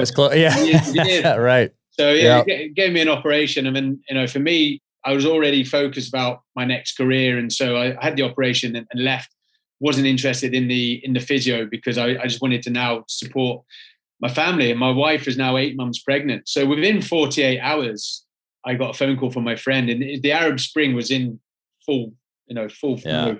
And Gaddafi was now contained within Tripoli. All the security companies, NGOs, media were now all in Benghazi. And I was asked if I could help set up the DFID project, Department for Institute Development for the British Embassy in Benghazi. So I went out there. So for me, it's like, well, I'm earning money, takes a bit of pressure off me knowing that there is work out there and I can support my family. And went out there and we were given, I was the team leader, we were given MP7s, these which are UK police use with a certain ammunition which you can't get so I was well, what's the point in that? We've only got as much ammunition, so maybe. But actually when I got on the ground, because I got there before the rest of the guys were arriving a week later, I made a quick assessment that actually the Libyans were protecting us. They were very thankful we were there, and I thought, well, actually it's going to give us a wrong impression if we're going to be cutting around in our own sort of style of weapons. So I had all 30 weapons boxed in my room, and I told the guys we don't need them. So when they actually came over a week later, they've all come from Afghan and Iraq, totally different theaters, totally different threats. And I had to sit down and sort of explain. So we don't need these. So it was quite hard for them to get, but it was the right decision. And like I said, the Libyans didn't want it being another Afghan or Iraq. Once Gaddafi had fallen, they wanted to take control and stuff like that. So I picked that up quite early, and then also picked up that these other security companies, you can see them all coming in, the big players as well, I call them the big five, and they're all charging ludicrous amounts of money for security and offering all these crisis management and evacuation plans, which we'll touch on shortly, which they're still not delivering in Afghan. And so I was trying to find a niche within the industry. I thought, well, there may be an opportunity here. Me and my wife lived in Aberdeen, which is like the UK equivalent of Houston. So it's all the oil and gas, the North Sea oil and gas. We have 400 rigs offshore. So a lot of oil and gas companies. So I went back. Alana gave birth to our daughter, and I said, look, I'm going to take the money out of our account. There was a huge proliferation of weapons at the time in Libya. So I took it by myself, bought 30 weapons on the black market, and I got loads of Peli cases shipped in, and I just buried them between Tunis and Egypt, and just designed my own my own caches and evacuation plans. So put comms kit in there, some money, because my sort of mindset was if it does go the way that they're anticipating, and they don't want security with weapons, then if there is a scenario and you need weapons, it's good to know that there are some available if needed. So that's where my sort of mindset was. Spent a month doing that, and I then sold it to a couple of the oil and gas providers in Aberdeen, and just sat on it thinking, we're not gonna need it, but we did in the end. And so this is your own company that you started, that you're doing all this with? This is my So own you went company. down, you got a contract right out of the gate, just you. And then you go and you get the guys and you go work that your own contract rather than going to work for one of these big five or somebody else to kind of see how they're doing it. You just jumped right in. Yeah, well, I set up my own company, and then some of the big five were also reaching out. So for me, I didn't want to go Afghan and Iraq. I saw that the money was in the corporate close protection. So I ended up, for one of them, basically covering Africa, all over Africa for one of the big five. But for me, it was great because I was learning a lot about the different cultures. I was seeing stuff that when you're in the military, you have a mission, you have an objective, and your intelligence is whatever you're being told. When you're actually as a civilian, you've got more insight. You're seeing a lot more than what you were in the military. Some of the places I go, like Somalia, Yemen, Nigeria, and places like that, you're all over the place. Yeah, where SF are, but they're there as observers. So actually, I was doing more sensitive jobs as a private security guy and being able to relay a lot of that intelligence back up the chain as well. So in a short period of time, I was learning a lot, and I took the risk of going ad hoc. Some guys would like to have the comfort of knowing they're on a six-week retainer, 6 weeks on, 6 weeks off. But for me, I'm very fortunate. My wife was comfortable with that. I did ad hoc. So each phone call was different. One phone call, can you take the UAE royal family super yacht from Barcelona to Maldives? Yeah, okay. Then the next phone call, you're out in Erbil training the Kurdish Special Forces or the Presidential Close Protection Team. You had the London Olympics, you had the World Cup. So I was really learning a lot about the industry as a whole, and especially more the corporate element of it as well. I mean, you seem to keep coming back to Libya though, but you hit Libya, you're in Guyana, you're in Somalia, you're in working with the Kurds in Iraq, you're in Yemen, you're back in Benghazi. I mean, you're all over the place, but you seem to keep coming back to Libya for whatever reason, maybe because that was the first place you went, or for a lot going on there at the time as well. Yeah. But why did you keep going back to Libya? Because I was there from the start. We built up relationships from the start, and so there was a lot of work going on in Libya. So I'd always be bouncing back into Libya. We then had a local partner in Libya as well, which is a Libyan security company. And I trained up a load of because the Libyans didn't have any work. And I ended up doing a close protection course for one of the big five companies, actually. They said, look, can you do a close protection course? I did it. So they subcontract you to do that sort of thing? Subcontract me to do that, because I think what was happening, this was before it all kicked off again. It looked like it was going to start to get peaceful. And a lot of these expat corporates were coming in, but they didn't want to start didn't want to be paying top fee for, expat close protection. So I think one of the guys gave them the option of a tier 2 or tier 1. So tier 2 is a local, which I thought is actually tier 1, because they have the knowledge, they have the language and everything else. So I ran this training course for them, and they ranged from doctors to lawyers. They just had no work. But they're very intelligent guys. But what they did is they did the course, ignored the big five, and went and set up their own security companies. So I then built relationships with these guys. And so I had a lot of connectivity with them. So every time there was stuff always bringing me back to Libya. That of all the countries, that's where I had vast knowledge. Yeah, I know, it's fascinating in the book. I love reading this part and then all those parts. And I'm like, he keeps going back to Libya. I mean, it's fascinating. Mm-hmm. But you're also there. One of the times that you're there, it's on September 11th, 2012, when you're in Libya. And Benghazi, of course, for us, it's Benghazi. And I knew Ty Woods and Glenn Doherty. We were in the SEAL teams together.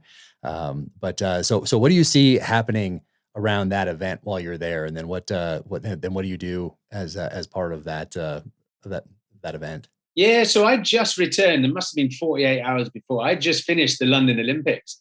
And so I was out in Benghazi having meetings. And there's a company, an oil company, KCA Deutag, and they wanted to go out because all the people don't realize actually the oil is over in the east in Benghazi, and all the politics are in the west. And this is why there's lots of issues, because obviously the east have the oil, but the politics are making in the west are making the decisions. So we were there, and then it all then just blew up on September 11th. We could hear it from where we were, and then it was like we need to get out of the city. So I went to pick these guys up from their office, and it was just me and my fixer. And I think they were expecting, obviously, like, a whole team, two armored pickups with maybe 8 guys with MBGs on and things like that. And I said, yeah. I said, I'm your escort. And I had my drivers who were from Benghazi, and then we went out to had a safe house in Zella, which is between. It's out in the desert, so you're not taking the coastal road. It's out in the desert. You push out south, but you can actually drive from Benghazi to Tripoli in a day. It's not that far. But the issue I had was I can't take my drivers from Benghazi into Tripoli. They're just from the different tribes, and that itself would bring attention to us. There was no direct threat to the clients, so we laid up in the safe house for just short of 48 hours, and obviously we saw it all unfolding on the news. But the German engineers were getting quite twitchy because they understand that Tripoli is not far, and it's like, well, why are we here? And I couldn't really tell them, and I couldn't tell the Benghazi drivers, but I had other drivers coming in from Tripoli. And so on the morning that we decided to then move, it was like a standoff at the OK Corral, because the Tripoli drivers had arrived. The Benghazi drivers, again, they don't get on anyway. The Benghazi drivers, because I hadn't told them, they'd shaved all their beards, and I couldn't tell them. And I did feel for them in the end. But I think it was more, they were worried that they weren't going to get paid. I said, no, you guys, paid and a bonus. Don't worry. But I sort of explained to them, I can't take you to Tripoli. You will expose, and you're more of a threat than us. And so, so it was quite a simple project. It just took 2.5 days to get them there, which, you could drive in probably about 8 to 9 hours. But it was just understanding the demographics, the tribal influences, and things like that. So that was, that was quite a success. And that's amazing. Very low key. And are you in local type vehicles? Or are you in like up armored Humvee, Land Cruiser type thing? Or what's your profile doing something like that? Profile is always low profile. In Libya, especially, the embassies would all have, B6 armored vehicles, and they also, to bring attention to themselves, they all decided to have red number plates. So any red number plate, number plate was an embassy vehicle or a diplomatic vehicle. And then it'd have a number at the end. So like 21, for example, would be UK. So that is a British. So, for us, it was very low profile, keep it low profile as well, because that just draws attention to you. And if we ever saw any of those B6 vehicles, I always said, just get away from them, because they are targets. There was an incident in Benghazi where one of the British embassy vehicles got RPG'd. And that wouldn't have happened if it was low profile. Yeah. And your fixer then, is he like a trusted agent that you've known over the years type thing? And he knows the culture and the language and the politics and can read the local scene, that sort of a thing? Is he like your kind of your right hand local guy when you're doing something like that? Yeah. The success of any of these, whether in Somalia, Yemen, Libya, is having the best fixer. And the fixer for your audience is like someone who understands the country. He has influence in the country at some point, and he's got a good chain of command. They'll go out and source out drivers and stuff, and give you a lot of an intelligence picture. So my fixer in Tripoli, I'll just give his first name. His name's Abu Bakr, but he was a 50-year-old internet shop owner from Worcester in UK.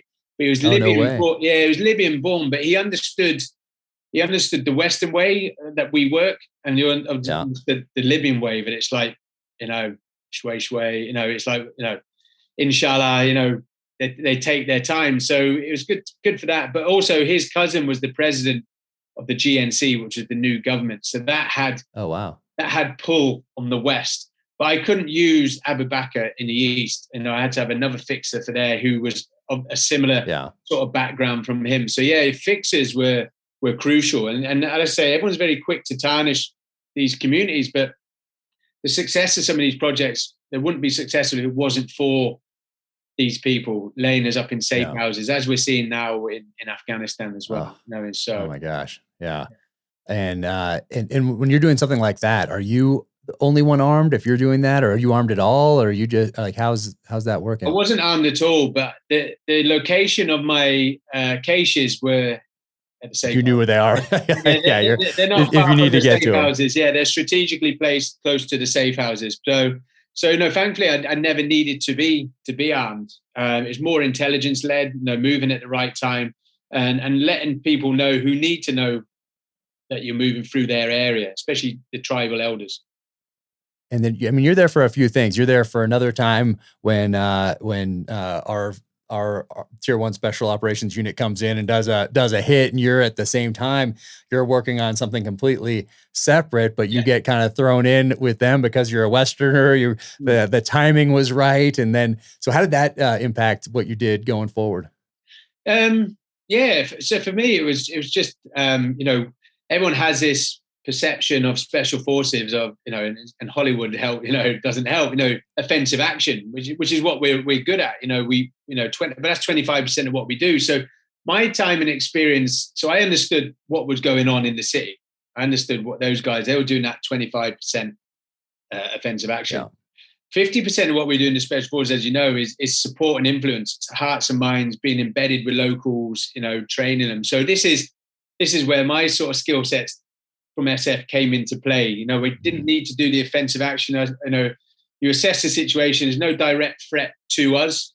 So we didn't need to be armed, but it was just understanding those tribal influences and then understanding the geographical picture as well. Because a lot of people may hastily just drive straight across. We need to get to Tripoli as quick as possible, but that hastiness and not really understanding the bigger picture could compromise you. And that's where sort of my knowledge, what I learned from my time in the SF was that it was almost like, well, let's just lay up. There's no immediate threat. We're far enough from the city. Let's see what intelligence reports we're getting in from both sides. Because as you know, a lot of them are contradicting. And like regroup, then let's make our assessment from there. So it was very quick that I was getting these reports. And for me, it was like, right, well, we'll lay up, we'll get drivers and things like that. So very the opposite of what was going on with your tier 1 guys in the city. So they come in, they do a hit. And also at this time, and during that particular time, you've met with the prime minister, and they're kind of trying to pull you over into doing something a little different than you've been doing up to this point. It seemed like in the book anyway, it seemed like they want you to kind of not raise a mercenary army, but they're seeing if you can kind of do some things that are a little outside what you might have been comfortable with, certainly in the wheelhouse, but might have been blurring some lines or doing something that were making you think twice. Yeah, no, I know. I mixed up your tier 1 with the Benghazi, but the tier 1 in Tripoli. Now I know where. Yeah, all right. Yeah, so that was another situation. So I just come out of Yemen in 2013, and my mate rang me and said, "Look, Dean, where are you?" And I was actually just landed Dubai. I said, "I'm in Dubai," and he said, "Can you be in Libya tomorrow?" And I said, "Well, I haven't got a visa." He said, "Don't need a visa," which was strange because of my previous times in Libya. I know that it's very visa heavy. So I landed in Libya, and this gentleman met me, took me through, bypassed immigration, and met my friend. And he said, "Look, we were going to meet the Prime Minister of Libya. He speaks no English. He's a German. He's come from Germany, and the health minister will translate." So earlier on in that week, still the militias had shut down the oil terminals on the north coast, which was exporting the oil. And so this was within a 48-hour period of that happening. So we had this meeting, and he explained the situation, and he sort of said, "Look, how do we deal with it?" So I'm looking from a military perspective. I'm trying to get numbers in my head, and I'm like, well, probably need about 150 guys. We'll need to simultaneously hit all targets. Not give them any warning it's going to be happening. You have the options from the sea. I'm just throwing it out there, just giving a quick summary of how we could potentially do it. Come from the sea, come from the land, or whatever, but leave the flank open. He's like, "No, I don't want the flank open." So I looked at my friend, and he's like, "This has been sanctioned." Is that really? So he said, "Look, go away and make your plan." So every day, we went away, and within a week, we ramped up 150 guys. 50 were tier 1, about 70 tier 2, and then all the logistics. And we started planning this full-on operation. And every evening I would meet the Prime Minister and, give him an update, tell him where we were. The problem I had is I had guys coming in, and kit coming in, who was trying to hide them because no one knew this was going on. And, a lot of the bigger security companies, I knew a lot of the country reps, and they were like, what are you up to, Dean? Could they see these sort of strangely built individuals coming in? And I said, oh, I'm just reviewing my evacuation plans. And they're like, oh, yeah. And then, so this went on for about three odd weeks. And the Prime Minister then said to me, said, look, I need to leave tomorrow. I'm going to the UN conference in New York. Please brief the health minister as and when every evening. So the next evening I went upstairs. Health minister was there, who actually turned out not to be the health minister, but a hospital manager from London. But he's the only one that the Prime Minister could trust. And this gentleman's over my left shoulder, large gentleman, big bushy tash, and slightly overweight. And he says, he starts screaming Arabic at the hospital manager. And I just pull my chair back, let him finish. And then he speaks perfect English. He's like, who are you? And I told him who I was, told him what we were doing. And he's like, he said, no one in government knows this is happening. The Prime Minister's doing this off his own back. So I was like, okay. And he said, look, do you mind if we can, pause it or slow it down? And I said, yeah, of course. Because actually, money-wise, what we were getting was 3 or 4 times as much on a normal daily rate in the industry. So I said, yeah, of course. So I said, well, look, I'll design a special forces training program for you. One for the East in Benghazi and one for the West in Tripoli, because I know they're not going to work together. That way, it would then explain why there's equipment arriving, why there's guys arriving. It would almost be that umbrella. So we did this for about another week or so. And then, it was being funded by another organization I can't name, but, it was hemorrhaging money. And so we said, well, look, let's come back to this another day. It needs to get cleared through government anyway, and things like that. So I started sending the guys back. And me and my mate, one of my best mates, we were the last 2 to leave. And we the last evening, we're in the Moroccan restaurant on the top of the hotel, which is open air. We could hear the distinct sound of this AC-130, but we all know what an AC-130 sounds like. I'm like, it's an AC-130. But on our recce's during this period, we'd gone to Melita Airport, which is a military air base east of Tripoli, and there was 4 AC-130s, but they were grounded. They were US, ex-Sudan Air Force. They weren't working. So thought nothing of it anyway. But then the next morning, all over the world's press, Delta Force had come in, picked up the AQ terrorists responsible for the Kenya and Tanzania bombing.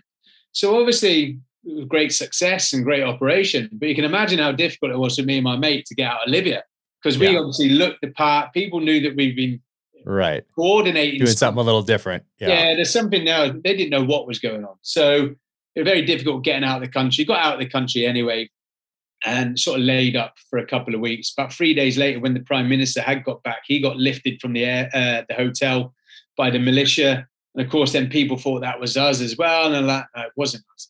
So I came back in 2 weeks later, and, I was trying to win contracts. I was getting some contracts, but I wasn't getting the big ones. I wasn't getting the NGOs or the big oil and gas. And I met a friend who's ex-SCS from PwC, and he said, look, Dean, everyone thinks you're mercenaries. I'm like, really? He said, it was sanctioned at the top level. He said, yeah, we know that. But from a corporate perspective, it looks like you're almost guns for hire. So that was sort of a bit of a stain on my reputation within Libya for a period of time. So that's. And I was reading that I had these visions of executive outcomes from back in the day, in Sierra Leone and that sort of thing. It looks like, things were headed that direction possibly. But you go back and then you come back, I think, maybe one more time, and that's the evacuating the Canadian contingent and using fish trucks and then what was that about? Like that was pretty wild. Yeah, so I'd been in and out of Libya still a couple of times since, but then I was out in Brazil covering the World Cup. And what happened now was the Tripoli War, which is a civil war between the militias and the government. So that job with the Prime Minister was September 13. This was now July 14. And so I got a phone call from the Canadian embassy. They'd obviously heard about the Benghazi stuff and other things. And they said, look, your name keeps coming up. The situation is here. Everyone's gone. The Americans, Brits, Italians are already left, and they were still stuck behind. They're stuck behind because they were shredding, or they're not going back in. Whereas the other embassies were coming back in, so they got caught behind. And so, and they said your name keeps coming up. There was 18 military and 4 diplomats. They had their own CP team and things like that, but they'd never left the walls of Tripoli. is it the coastal road is only 100 kilometers to the border. And I'd already got a couple of guys out for US aid in low profile vehicles, in little taxis, just got them straight across, again, not drawing any attention to them, but using my fixer, because his family were from Zwolle, which is on the border. So again, having those right contacts, and we had safe houses along the way. So I flew back in from Brazil into Tripoli and, liaised with their CP team, but they had no insight of what was going on outside of their accommodation in Palm City. So a week before, the British embassy got shot at every checkpoint in the B6 vehicles with the red number plates. And so me and Abu Bakr went out and we spoke, and we did all the intelligence stuff. We spoke to didn't speak to the guys with the guns, spoke to the tribal elders, told them what our plan was, our objective, and when we were doing it. And it was actually all about respect and communication.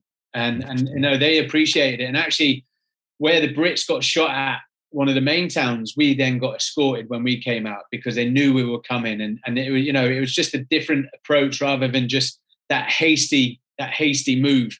Right. High time, assess the situation.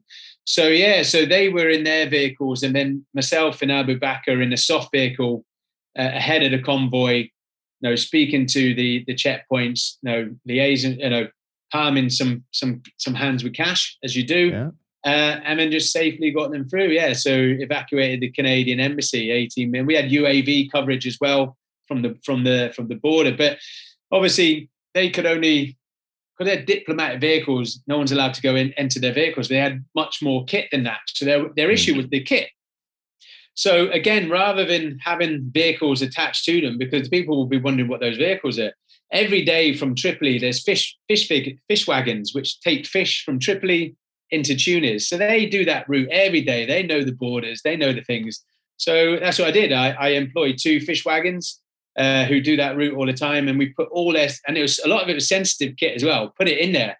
Well, a lot of the more sensitive kit was with them, but there was stuff in there which was just too bulky for their vehicles, and you could see they were a bit nervous about it, but they got straight through. They were actually in there before we were. So it's just another approach, a low profile, in fish wagons that do it daily. So that's incredible. So you're like the guy to call to evacuate from these kind of, these kind of situations. I mean, you got quite the background in the military, at the tip of the spear in the military, and then here doing these in the private sector. I mean, it's incredible, especially all around the world, but in particular the expertise and understanding of Libya and what's going on there is astounding. But then you get back from this one, and is this when things start to change? Because anybody who's listening to this, they're probably like, this guy has the most understanding wife in the planet, running around the world, even when he's out of the military. How's he pulling this off? But you have a conversation with her, I think, somewhere around this time, and I think a lot of operators can relate to the conversation that you had with your wife then. And she hands you the Guinness Book of World Records. That's it. Says, So I came back. Yeah, I came back from that trip, and the great thing from that conversation I had with my friend from PwC, that evacuation brushed any sort of reputation off, and actually I charged $7,000 for the whole evacuation. I took no money on it, and that was because for me it was the right thing to do. But reputation-wise, within the security, that stain had gone, and I put myself on the top of the pile. So there was a lot more impact on that. But as you said, I came back from that trip, and my normal SOP would be, launder my clothes, pack my bag, ready for the next ad hoc phone call. And my wife, one of my shirts was covered in blood because I was administering first aid at an RTA on the border. And my wife was like, how did you get blood in there? And I sort of told her about the crash. She was aware about the evacuation stuff because she coordinates a lot of stuff in the background. And she made me aware that I'd only been home 21 days in a 365-day calendar. My dad had passed away that year, and I literally buried him and went straight on a task to South Africa. So I hadn't really sort of addressed that. So the pin dropped really that I disconnected myself from society, from normal society. I was trying to match the adrenaline rush that I had when I was still in the Special Forces, as you touched on, which a lot of the veterans can relate to, without actually coming to terms with the fact that I'd left. So chapter 16 in the book's called Dead or Divorced. This is the stage we're at now. And my wife said, you'll either be dead or divorced if this continues. My wife was very successful entrepreneur. She had a property development business and said, look, come do this with me. And my injured leg was 2 kilos lighter than my good leg because of the muscle wastage. So I bought a push bike, just cycled to and from the office, only about 8 miles there, 8 miles back. But straight away, being physically active again, doing some cardiovascular, I felt good.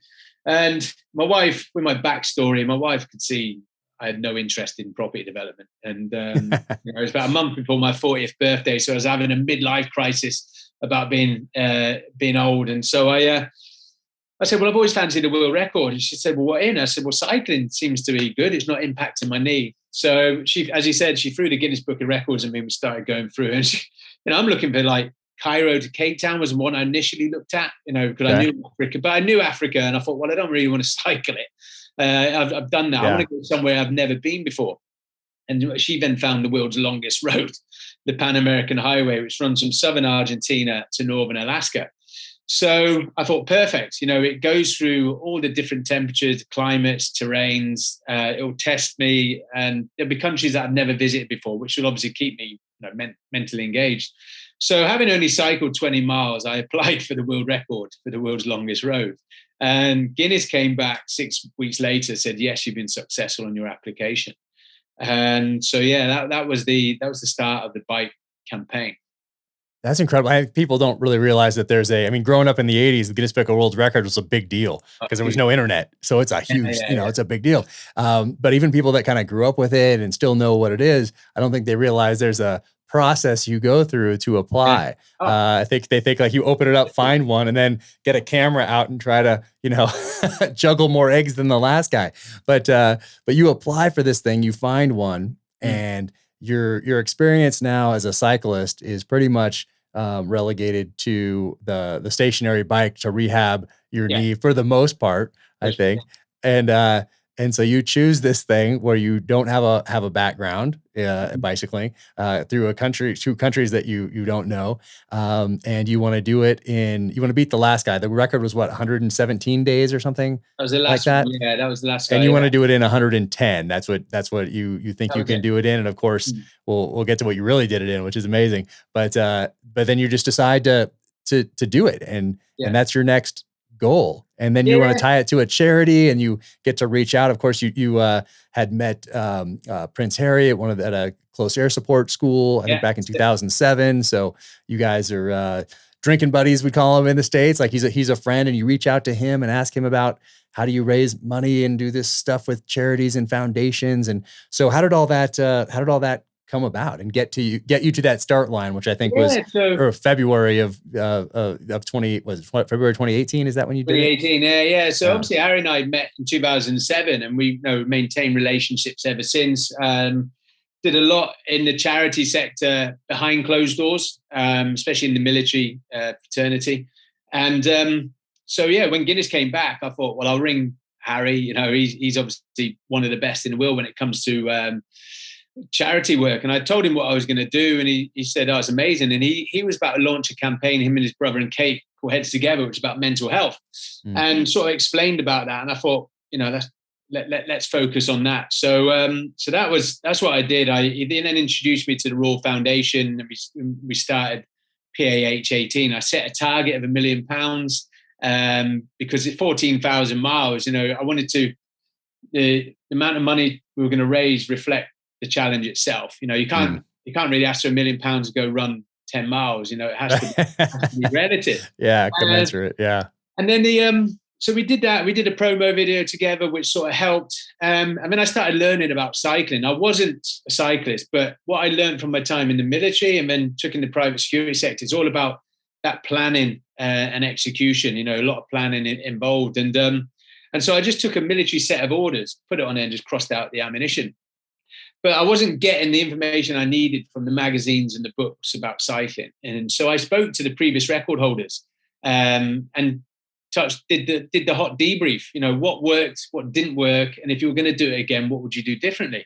And they all started in Alaska, finishing in Argentina, but all their issues were in South and Central America, bureaucracy at the borders, languages, spares for the bike. So for me, I thought, well, why not turn it on its head 180? So I started in South America to address those issues, So then when I get into America, we should be in a good position and things like that. So that was one thing I was quite proud of. It just because everyone did it that way didn't mean you had to do it yourself. So that was my sort of planning approach to it. I had a support team and a documentary team. They were a bit more risk averse than myself. So you had to consider their welfare as well. So there's a lot more to it. There's a lot more than just grabbing a banana and a water bottle and a bike and cycling north. It was turned into a military operation. But the reason, as you touched on, the world record was 117 days. And I was aiming for 110. And it wasn't because I wanted to smash it by a week. When I'd looked at all the potential scenarios and situations, there's contingencies that you can do.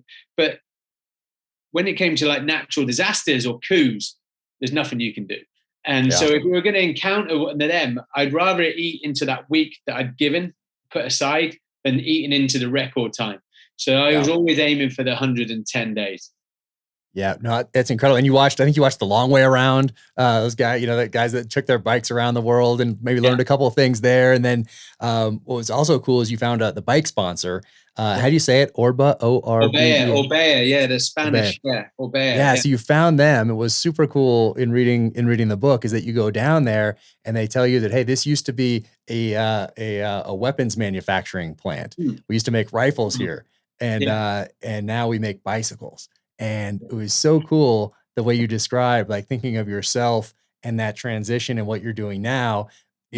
Same way with that plant and that company and what it used to make and what they're making now. And it was kind of like this perfect pairing that was super, super cool that happened. I mean, it's amazing. I wasn't aware of that until I visited the factory. But during the war, they used to make the barrels, the tubular. And then post-war, they then used that machinery and experience and then made bikes. So that was quite cool. But you can imagine how difficult it was trying to get sponsorship because I'd never done anything like this before. No one knew who I was.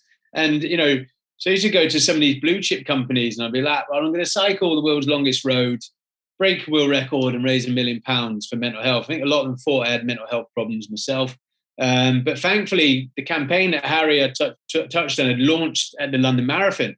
So it was very much the focal point and topic of conversation was mental health and getting behind it. And they were all focusing on the importance of communication. I was banging the drum on the physical activity, that physical activity helps your mental state. Initially, I was hit with, you can't use that because it's not been scientifically proven. I was like, I don't need a scientist to tell me that I feel good when I'm training. So I ignored them anyway. And then obviously years later, it's now been scientifically proven. So that was the message I was trying to get across on the challenge. Yeah, that was amazing. And then also you found out a lot about fundraising and charities and foundation work and all that. And one thing I found was interesting is that some of these different companies that you went to, they were like, we'd love to help you. Oh, by the way, can you bring Prince Harry in here and we'll get a photo op with him with our product or something like that. Because I find that with my novel, it's being turned into a series on Amazon Prime, and Chris Pratt is the star. And so I have a publicist with Simon & Schuster who does like bookings and stuff like that. And I remember distinctly there was one that he wanted to get me on, and they're like, oh yeah, if he can come on with Chris Pratt, we'd love to have him. And we're like, that's not how it goes.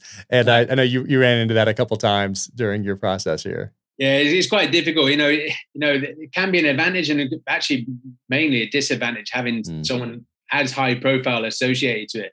So I was really, really interested to see and really filter out who was doing it for the right reasons. I had another bike sponsor before Orbea, and they said, yeah, we'll do it, but we want Harry sat on a bike. And I was like, well, you're doing it for the wrong reasons, But whereas Orbea, they wanted to promote the mental health. They wanted to try and hit the target. So you sort of filtering through all that.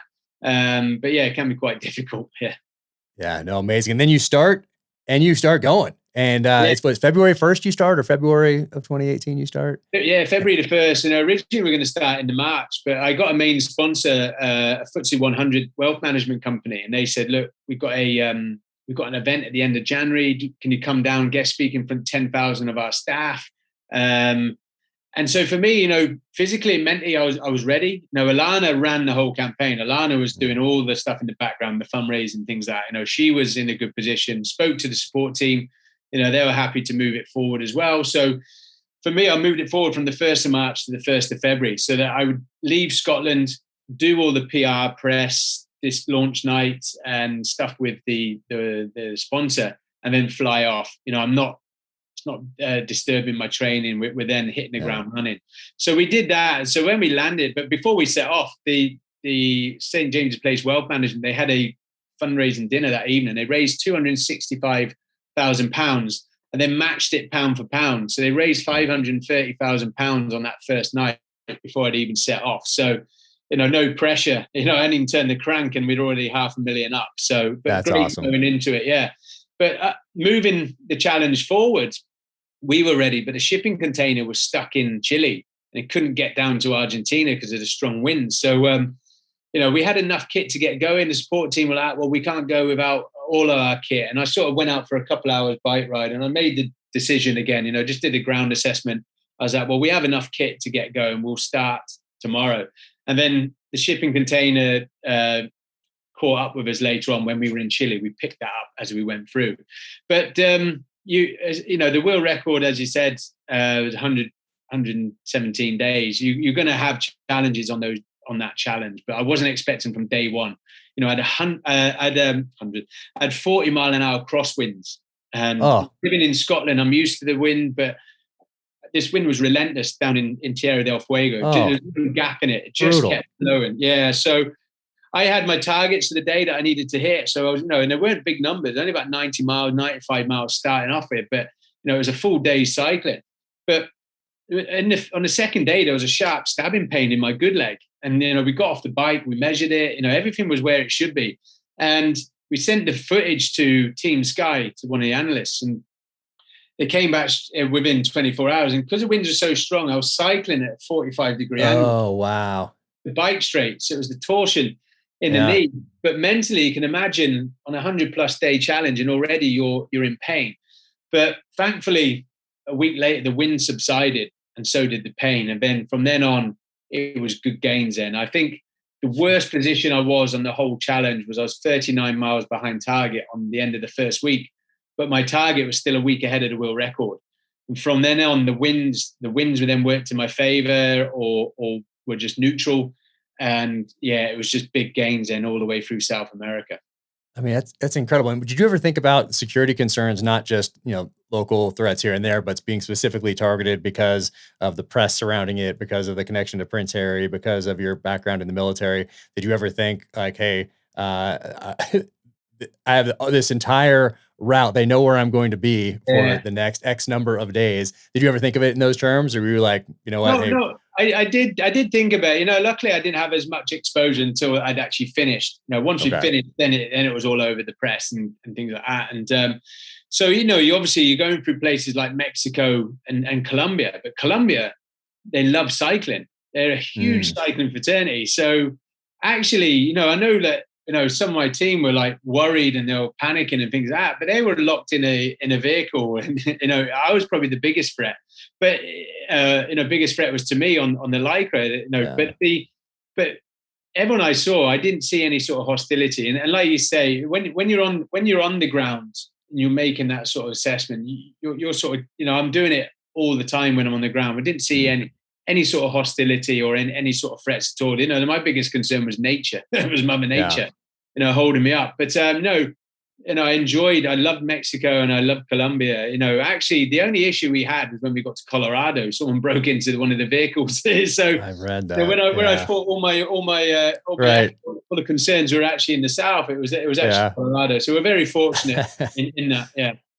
Yeah. And so I'm going to let people read it in here because it's an amazing story. I mean, obviously you're pedaling a bike from the south of South America all the way up to north in Alaska. It's an incredible story. I mean, I can't even imagine doing that. I'll take a motorcycle, I think, if I do it. But incredible story, absolutely amazing. And then you're dealing with border crossings, you're dealing with the weather, you're dealing with security, you're dealing with team members that are having issues. You're dealing with, and you have to do the work every single day to meet your target and figure all these things out. But you make it through all these border crossings, you make it up through Mexico, you cross into Texas, and then your wife calls you and says, and you're worried initially, you're like, oh geez, why is she calling? And you get invited, of course, to the royal wedding.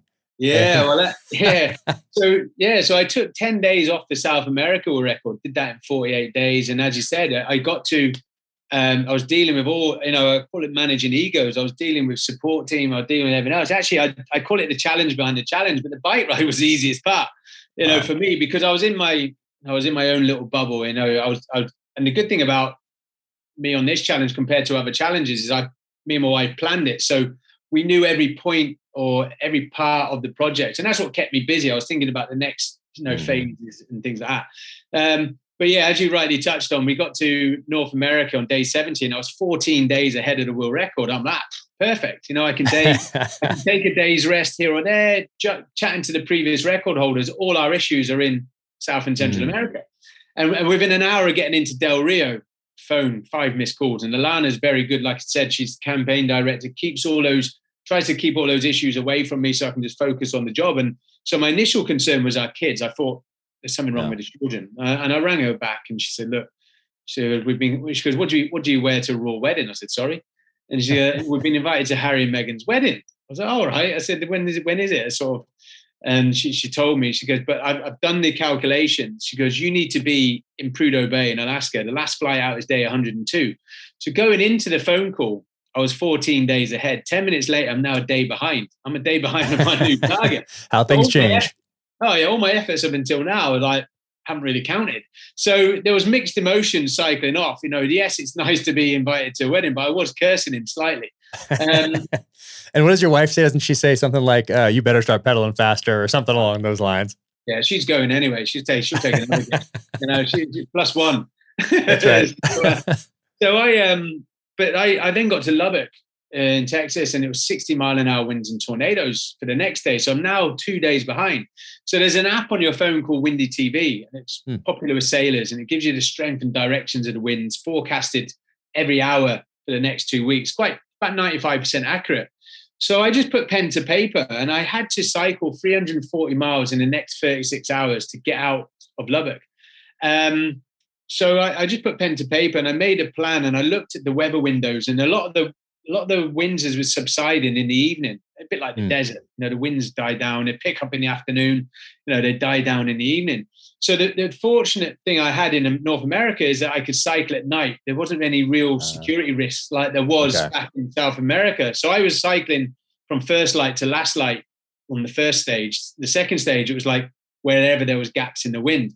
And so I just played chess with Mother Nature. I got to Cheyenne in Wyoming, picked up a 50-mile-an-hour tailwind, and I cycled 260 miles in 11 hours, so used it in my advantage as well. So I had 17 days planned for North America, and I cycled it in 11 and a half from Del Rio to the Canadian border.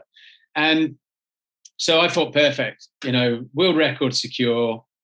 We're going to this wedding unless I get eaten by a grizzly. During this whole period as well, my wife keeps asking me for my measurements because I'm still losing weight. I started at 90 kilos. I finished at 78 kilos. But I got a week outside, and we're in a town called Whitehorse.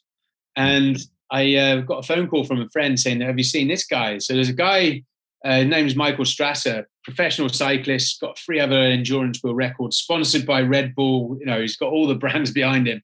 He'd come out on social media and announced his Ice to Ice project. And he was going to cycle Pan American Highway and be the first man to do it under 100 days. So I thought, oh, great. So every time I started hitting the new objectives, or the objective kept moving. And so for me, I wasn't really comfortable. I knew I had the world record. I knew I'd be finished, but I wasn't comfortable in not giving it my all. How fast could I do it if I kept pushing myself? So I cycled for the last 30 hours. I cycled for 22 hours in -18 in the snow, in blizzards, to come in 99 days, 12 hours and 56 minutes. So it wasn't my initial plan, but I talk about the importance of the planning and the execution. The success of this was being reactive to the situation on the ground, and changing the plan to what was in front of you. So yes, it's nice to have a basic plan, but don't get too hung up if it doesn't go to plan. As we know in the military, things never go to plan. Don't survive first contact, and you just need to react to that. And so that was the success of this. If I'd known about the royal wedding or this gentleman Michael from day one, it might have pushed me too hard. It may have been too much. I may have pushed myself even harder and then, sort of fallen back on the wayside. So, but luckily I was in a position that I could act on it. Oh, I mean, it's incredible. I love the last, as you're describing, like getting there to the end. It's awesome in the book and Relentless. Everybody should check it out. But love that you get to the end, then you're doing the press again, and then you're doing all that stuff there, and then you fly out, and you've done it now in 99 days. You're the first person to do it under 100, and you make it to the wedding. Yeah, and for me, I was just trying to. I wish I'd had some time to appreciate what I'd done, because from 2 days from when we landed was the royal wedding, and I must have had 30 TV, radio interviews before the wedding, and it was all about the wedding. It was like, really, I've just smashed 2 world records. Become the first man in history, raised over about $1.3 million for charity, and it was like, what canapes are you expecting? What do you think? They drink champagne? So I wish I'd had time to appreciate what I'd done. And also I was still trying to come to terms with the fact that I was with my family again. And I've been on my own or with a couple of guys for the last 3.5, 4 months. So I was trying to get back into society to then be thrown into the world's biggest event. Right. So yeah, it was interesting. And actually, a day before the wedding, I was outside the castle gates, and Harry and his brother came out to do a talk of the tour with the people. I mean, Harry spotted me on the other side and comes running over, and of course, then that brings more attention to yourself. And he made a comment that I looked skinny and did that with his face, and of course, all the questions then were, is he going to shave his beard? I was like, that wasn't what he said. So, but no, it was nice to be at the wedding, but I just wish I'd had time to appreciate what I'd done before I had a second high as well. Yeah, no, it's incredible. I mean, it's absolutely incredible what you did. And of course, in here, there's a bike crash in here. And then you get to this stage in Alaska where the road is closed, which made me think of Chevy Chase's Vacation when they all get to Wally World and they say, sorry, folks, park's closed. And you have to figure that out. So you're constantly adapting and dealing with things along the journey. But it's amazing. And now you have another challenge. Now you're going to head off down the Nile. Yeah, well, I didn't look beyond the bike ride. I didn't see a career in guest speaking. I didn't see a book. I didn't see TV opportunities. I did it so I wasn't smuggling people across borders in hostile countries. So I wasn't prepared. I didn't have a website and things like that. And the first 2 questions were, how was the wedding generally? And then second, what was next? So I hadn't really looked at that. And so for me, my USP is I like to take a sport that I've never done before and find the biggest challenge. When we did the SWOT analysis on the bike ride, the strengths, the weaknesses, the opportunities and threats, the only weakness came back was my arrogance towards the cycling community. This 40-year-old novice thinks he's going to do this. I mean, not only do it, overachieved, which then just like brought attention to yourself. And I'm not saying that I'm the fittest, but it's all that life experience, being a bit more wiser. So yeah, as you touched on, next year, I'm kayaking the River Nile, which is the world's longest river from source to sea. But unlike the Pan American Highway, this has never been done before. It'll be a world first. So I have that. But then obviously the feedback from the book was, yes, you're a great endurance athlete, but you are a security expert, a security guru. Why are you still not in this industry? So very much still in the background, spinning plates, with this recent situation of Afghanistan, coordinating and supporting and picking up the pieces where the big 5 have failed again. And but I enjoy that. It's my bread and butter, and it's something I like to help people, whether it's in charity, whether it's in security as well. So yes, my sort of anonymity is gone. My surveillance days have gone. Me physically going in and taking people to borders are probably over, but hopefully I can sort of disseminate my lessons from what I've learned in my time. But this is the Afghan evacuation is very different from what I'd done before. That was physically going in, grabbing them, escorting them. This is a lot more paperwork and a lot more layers. So a bit more difficult. And so now you're in a stage on the security side of the house then where you're more in more in the management position rather than before being the tactical level guy. You're now here operational and strategic level dealing with this up here. And now you have another company or multiple companies that are dealing with those things for you on the ground, doing what you used to do out there for Yeah. you. That's it, doing what I used to do. And obviously now I have friends that are now leaving the military Mhm. themselves and transitioning. So hopefully being able to help them on their initial footsteps as well, because it is difficult when you leave the military. It's very daunting that you've gone from, as you know, you've gone from working in close-knit teams, like-minded individuals, knowing what you're doing day out, to what is actually quite alien to us, which is the civilian world. So that transition can be quite difficult. So I try to help the guys and girls when they're getting out, and if I can push work to them, I do that. So it's not just the hostile stuff. Work a lot with the ultra high net worths, the big family offices as well. So ours is more intelligence led. It's not so much the Oakleys and the and the weapons. I now live in California, and the first question I get is, what weapon do you have? And actually, I don't have a weapon, because I've thankfully never needed to use it yet. But it's more of an intelligence-led approach, very low profile, as we've touched on before. I stand out a bit more than some of the rest of the team. Interesting. And so for Afghanistan right now, if you're looking at that situation, obviously, I mean, from the outside looking in, we had 20 years to Yeah, learn, to deal, to look at what might happen, to prepare for what might happen. And then we have, let's say, being generous, from April until August, seeing, hey, Taliban encroaching province after province, falling city after city falling. And then in the US side of the house, anyway, it seems like people went on vacation, they put their emails on, yeah, and they didn't expect things to fall so quickly. And we gave up what looks like a strategically advantageous position in Bagram and consolidated our forces at a less advantageous position in Kabul, shutting down embassies, really putting our tactical level soldiers, sailors, airmen, and Marines in really an untenable situation once again by people who are in temperature controlled offices in Washington, D.C.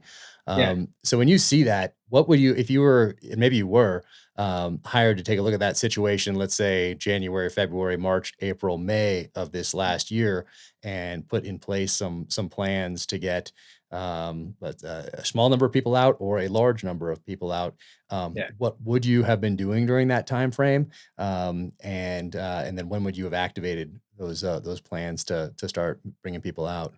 Yeah, I think the main one here is, I think we've all underestimated the Taliban and not shown no respect. As we probably did 20 years ago. You know, they are a lot more intelligent. It's that whole understanding the demographics and the society. But I think for me, we're very fortunate. We've had a foot on the ground for the last 10 years anyway. So it's all about connectivity. So we've had a good presence there, and so we got we're tied into the US intel, the Taliban intel, and we have locals on the ground. So we are sort of understood the picture. But what we didn't anticipate is how quick everyone would be departing. We still got a lot of people there, and it's very easy. We got clients there, and it's very easy for it to say, look, everyone sort of panicked on the lead up to the 31st. I'm in so many WhatsApp groups, ranging from getting the Afghan boxing team out to the housewives of Orange County who want to get some guilt. It's everyone's just panicking, and there's a lot more to these processes than just raising money, getting them to borders and hoping. There's a lot more in the background, understanding the safe passage. There are a lot of people now, and it's quite hard. It's just hard when I see it on some of these groups, because there's people who don't understand the country, they don't understand what's going on, and they're giving incorrect information and putting people's lives at risk. What I'm telling our lot is just lay up. We have safe houses, lay up. Things will resume back to normal soon. It's just this period now, but it's easy for us to say when we're sat here Mhm. in our rooms, and it's difficult when you're on the ground. But no, we had things in place. We've always had every country that we go into, we always have an evacuation plan or process in place, especially the first mile, I call it. Who's doing what and taking people to where. But what's happened here, and it's exposed again the big five. These big five companies, security companies, have got great relationships with the insurance providers. So when these Mhm. FTSE 100 and Fortune 500 companies are like, well, we'll reduce your premiums if you use these guys. But they've let them down again. There's nothing in place. I saw it in Libya. There was an incident early on this year in Mozambique where 60 expats got killed as well. And it's like, well, how many times does it have to happen? There's people lining their pockets, these big security companies, but not actually providing the service. So hopefully, I'm going to do a piece soon as well, and sort of, and it's not to throw people under the bus. It's more to highlight to these corporates and these NGOs that, when you have these security providers, ask them these questions. What is it do they have? Who is it in place? Who's taking us? Who's taking us? Who's picking us up from our safe house and driving us to, because they just take for granted on a bit of paper, the contract, that things are in place. And I've seen it numerous occasions that, and obviously Afghan being more so because it's all over the media, but this has happened many times before.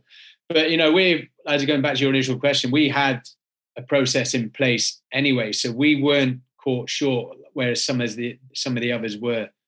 But for me, I've served in Afghanistan, and when it initially kicked off, I thought it was a lack of respect for those who'd lost family members there. And, you're hearing stories about people, veterans who asking questions, was it worth it? And I do think it was worth it that we were there. I think there could have been a better approach in us leaving, be more of a celebration, a handover or something, rather than just, or a ceremony or some sort, rather than just leaving. But I think optics wise, they wanted to do it for certain reasons, before the September 11th deadline, maybe. Yeah, which is a terrible, from in my perspective, maybe a different date. I mean, we know dates, what they mean in other calendars, and what that's going to mean for the enemy. But it's such a sad situation to see, especially for those who came back suffering the physical and emotional trauma of the battlefield, and those who didn't come back, and their families, the parents who lost sons and daughters, the brothers and sisters who lost siblings. It's affecting them too, because they're asking those same questions. What did my son or daughter give their life for? What did my brother or sister give their life for? Which are valid questions to ask. And for us, I think we need to honor their sacrifice by taking these lessons, like we talked about, a while back, and applying them going forward as wisdom. Hopefully we do that in our own lives personally, and we pass that on to our kids, however big or small our circle is. But strategically, our governments and our militaries need to do that as well, because that's what we owe that next generation of soldier, sailor, airman, and marine that pick up that rifle in defense of the nation. They have to know that we're going to learn these lessons and apply them going forward. And from what I've seen, we had 20 years to learn. We had the Soviet experience, obviously, from 79 to 89. We had 3 British experiences, 1800s into the early 1900s. You didn't even have to go back to Genghis Khan or Alexander the Great. We had plenty of stuff that was much more recent. And all we needed to do was take a breath and spend some time in the pages of history and do our best to understand the nature of the conflict in which we're about to engage our forces. And we fell prey, I think, to that imperial hubris and people at these senior levels who have this intellectual inertia, and that intellectual inertia and that imperial hubris go hand in hand, I think, and got us to where we are today. No fault of the person who's on the ground there carrying the rifle, doing the job, but it's tough to watch, that's for sure. Very tough. Yeah, I'd love to be in a hot debrief. What worked, what didn't, and what would we do differently? I'm very worried that those debriefs might not go so well, and we might not take these lessons and apply them going forward, because at those senior levels, I just you see too many of those senior level leaders getting out and then sitting on the boards of companies tied to the defense industry or whatever else, and especially with turnover being in a place for those senior level officers, 2 years, maybe 3, but mostly 2 years, and then to turn over to the next guy, 2 years, and you fight those same 2 years over and over again throughout the last 20. And it's it's tough. It's tough to watch. But when there's people like you who have that ground level, like, you understand, especially what you're doing after you're in the military. I mean, when you're in it, yes, it's so important to understand that as well, because it makes you a better battlefield leader. But then when you get out and you're doing more that low vis type of thing, and you really need to understand the culture then, because if you don't, that's mission failure for you right there tactically at that time and place. And for you to understand what's going on in Benghazi, what's going on in Somalia, what's going on in Afghanistan, and understand how important the Mm. local perspective is to all these, and how local doesn't mean one thing; it could mean multiple factions and multiple tribes and all these things, and loyalty and things like that that we think are the same, this have the same definition across cultures, might not, um, and when viewed through another lens. So, man, I wish we had guys like you up at the senior levels doing some advising, and that senior level people would listen, And because it, that kind of expertise and background is invaluable. yeah, and I think, we obviously we know from the village, not just the cultures and the locals. It's your enemy. You understand your enemies and respect your enemy. Don't underestimate your enemy. And I think that's what's happened here. I think they've underestimated our enemy rather than respect. Yeah, incredible, incredible.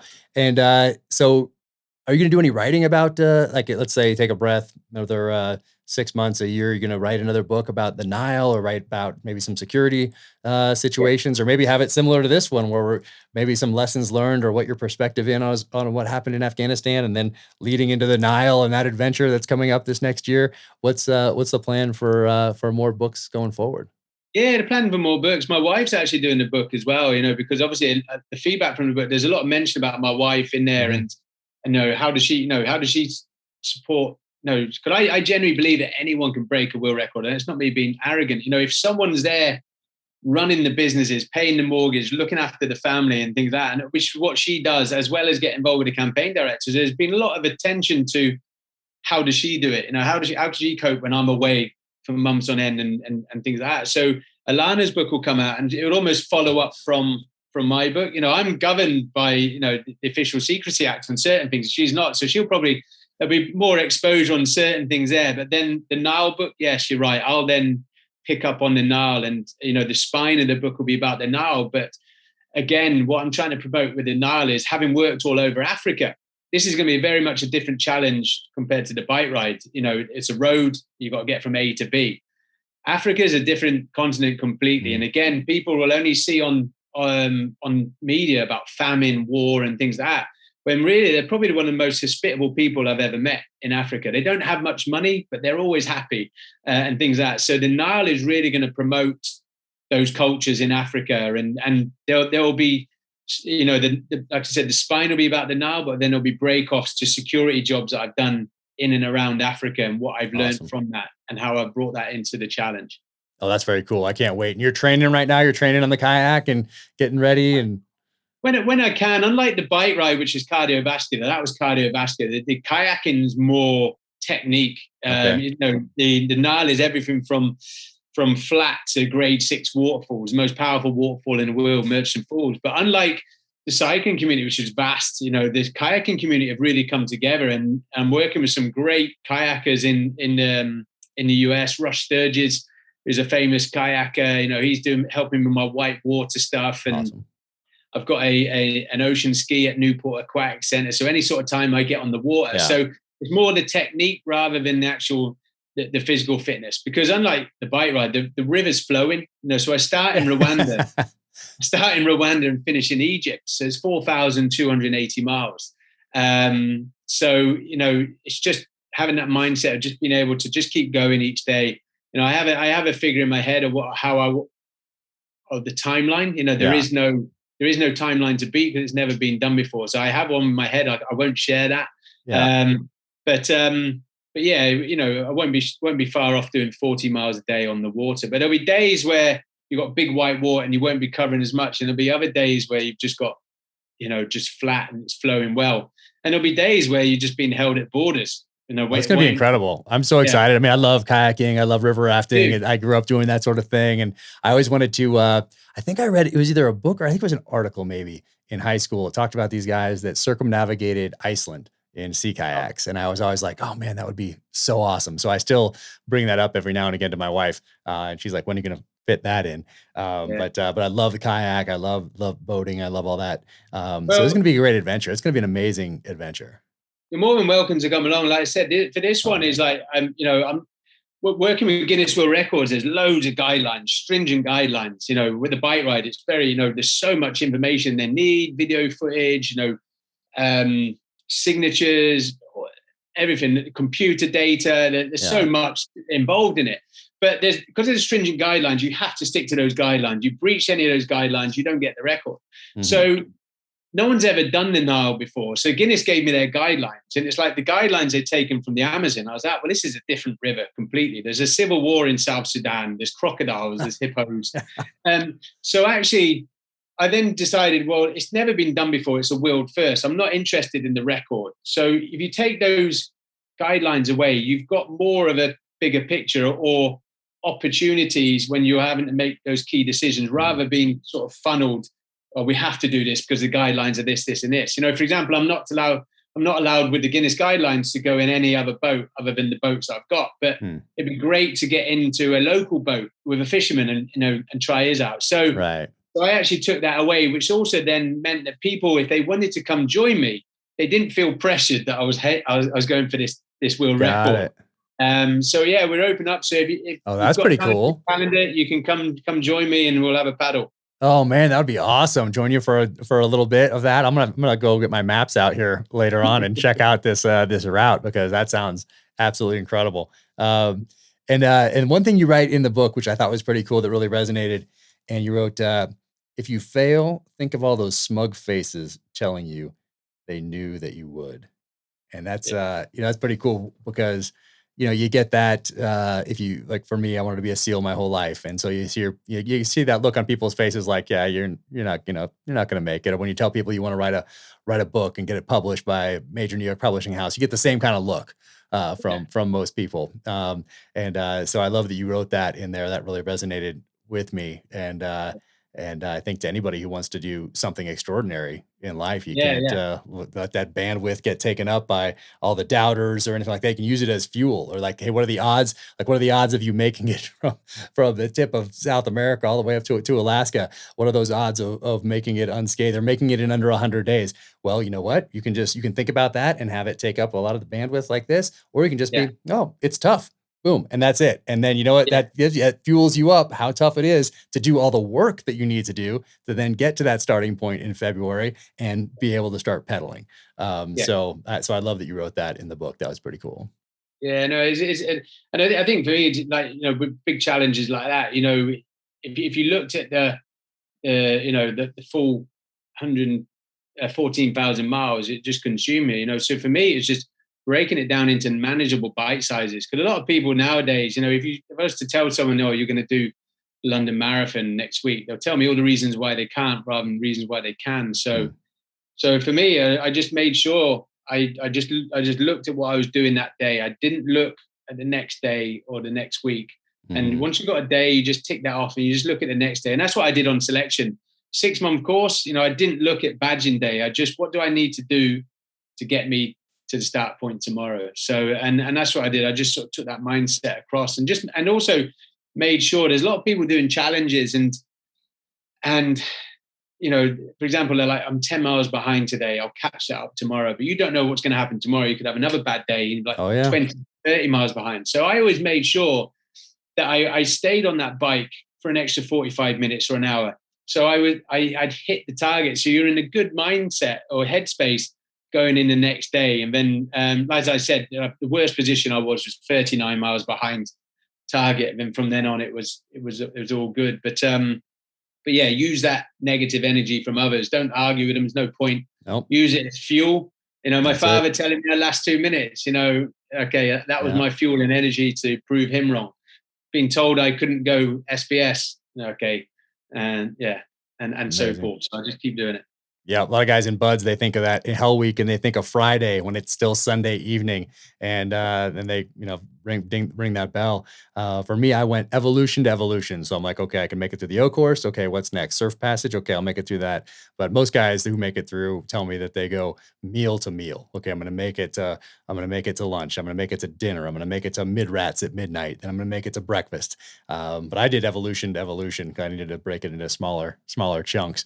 But I think that's a good lesson for any, for life in general, of course. But and this was pretty cool here, what you wrote in the beginning. And you wrote, a true special forces operator won't care what the public's opinion is of them. They only care that the public remain free to have that opinion. That was pretty cool. That Yeah. was like right off the bat. I'm like, oh man, this guy's awesome. So that was very cool. And then of course you say some very nice things about your wife all the way throughout this book. So I'm excited to have her on when her book comes out because I want to ask her all the questions that you won't answer because you're bound by the official, what is it called, the Official Secrecy Act. Official Secrecy Act, yeah. With the I'll see what I can get out of her.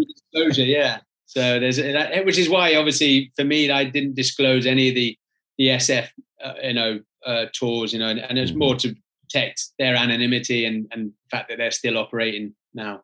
Yeah, but there was plenty of other things to obviously to fill this amazing book. So very cool. I'm looking forward to the next one. I'm looking forward to following along on the Nile, and people can follow along with your training and everything else you have going on Instagram and Facebook. You're on there, and that'll all be in the show notes. And as you get closer to launching, I'll do what I can, put some stuff up there, and let people know what you're up to, because it's an awesome adventure. It's an amazing journey, and I'm looking forward to following along. Excellent. No, thank you so much, Jack. Appreciate having me on. Oh man, thank you so much, and good luck with everything, and hopefully we'll meet up in person soon. We will, definitely. Welcome to Gear Highlight portion of the Danger Close podcast. Today I figured I'd just run down my everyday carry. And it's weird calling it everyday carry because it's not the exact same things every day, although that's probably a good idea. But I'm not going to lie and tell you that every single day I carry the exact same things, because I do switch it up from time to time. I will always have 2 blades on me. And if you followed me for a while, you'll know one is reserved just for fighting, and the other is for opening packages and whatever else needs to be done. But the one for fighting I know is always sharp and ready to rock. And I didn't just open a ton of packages or something like that with it. And then a pistol as well, of course, and then phone and watch and wallet. But I'll just run down what I happen to have on me today. So let's start with the pistol. So this, boom. Look at that. Yep, P365XL from SIG. So check that out.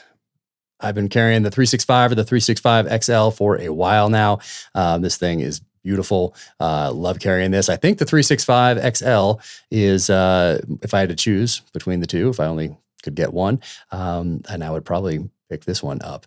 Absolutely love it. Very cool. You can go back, scroll down to my Instagram, and see me taking this out of the box for the first time at Thunder Ranch and plinking away at some targets. Some were pretty far out there, but very cool. I'm going to get this upgraded by the guys at Icarus Precision and Parker Mountain Machine, and we're going to get this thing set up and show you what in a new video what you can do with these things. So very cool. So that is the pistol right there. And ammo. Oh, this is a bunch of different mags you can get for it as well. This one holds 15. I put 14 in there. Seems to fit very nicely with 14 for me. So that is that. And I've been using the 365 V Crown from SIG as well. So that's the ammo in there. What else here? Here we go. Little blade. So this is the one that I use for opening whatever needs to be opened or cut. And this is a new one. This is from SOG Knives, and this is the Terminus XRLTE. So really cool, super light, feels great. Just got this a week or so ago, and really like it. The SOG Knives, of course, been around for a while. I remember being looking at them in U.S. Cavalry magazine back in high school, and seeing the SF model and then the Seal Trident model that they had back then. And of course, now they have more than those two. And when I got to my first SEAL team, one of my first issued knives, other than the Mark I Motto Navy dive knife from Buds, was the SOG Trident, that big one. And then a little later on, the Seal Pup. So it's cool to have a SOG blade back in my pocket. So very cool. Let's see the other blade here. This one right here. So this is the Dynamis. And if you've been following me for a while, you know that I love this thing. This is the one that's reserved just for fighting, designed by my buddy Dom Rasso. We were at SEAL Team 2 together, made by Daniel Winkler. And it's just a great feeling blade. But this one does not open packages, does not cut wire or twine or do those kind of tasks. This one is just reserved for fighting if need be. So that is that. And then the sheath for it is really cool because you don't need to go over a belt with this. So right there, you can put that on board shorts. You can put that on whatever. I'm not sure if you can see that clip right there, but that can go. You don't need to put it over a belt is the point, and it does stay there when you draw that blade. So very cool. That's from Dynamis Alliance. All right, what else do I have here? Oh, the belt before I forget it. Also from Dynamis Alliance. And that is, there's a couple secrets to this belt, but you can go on Dom Rosso, the Dynamis Alliance YouTube, and check those out. So that's the belt. And when Dom initially gave this to me, I thought it was going to be too flimsy because I'd had a bunch of belts in the past that were a little stiffer. But once I put this on, it is awesome and has had no trouble over the years. I've been using this for a long time.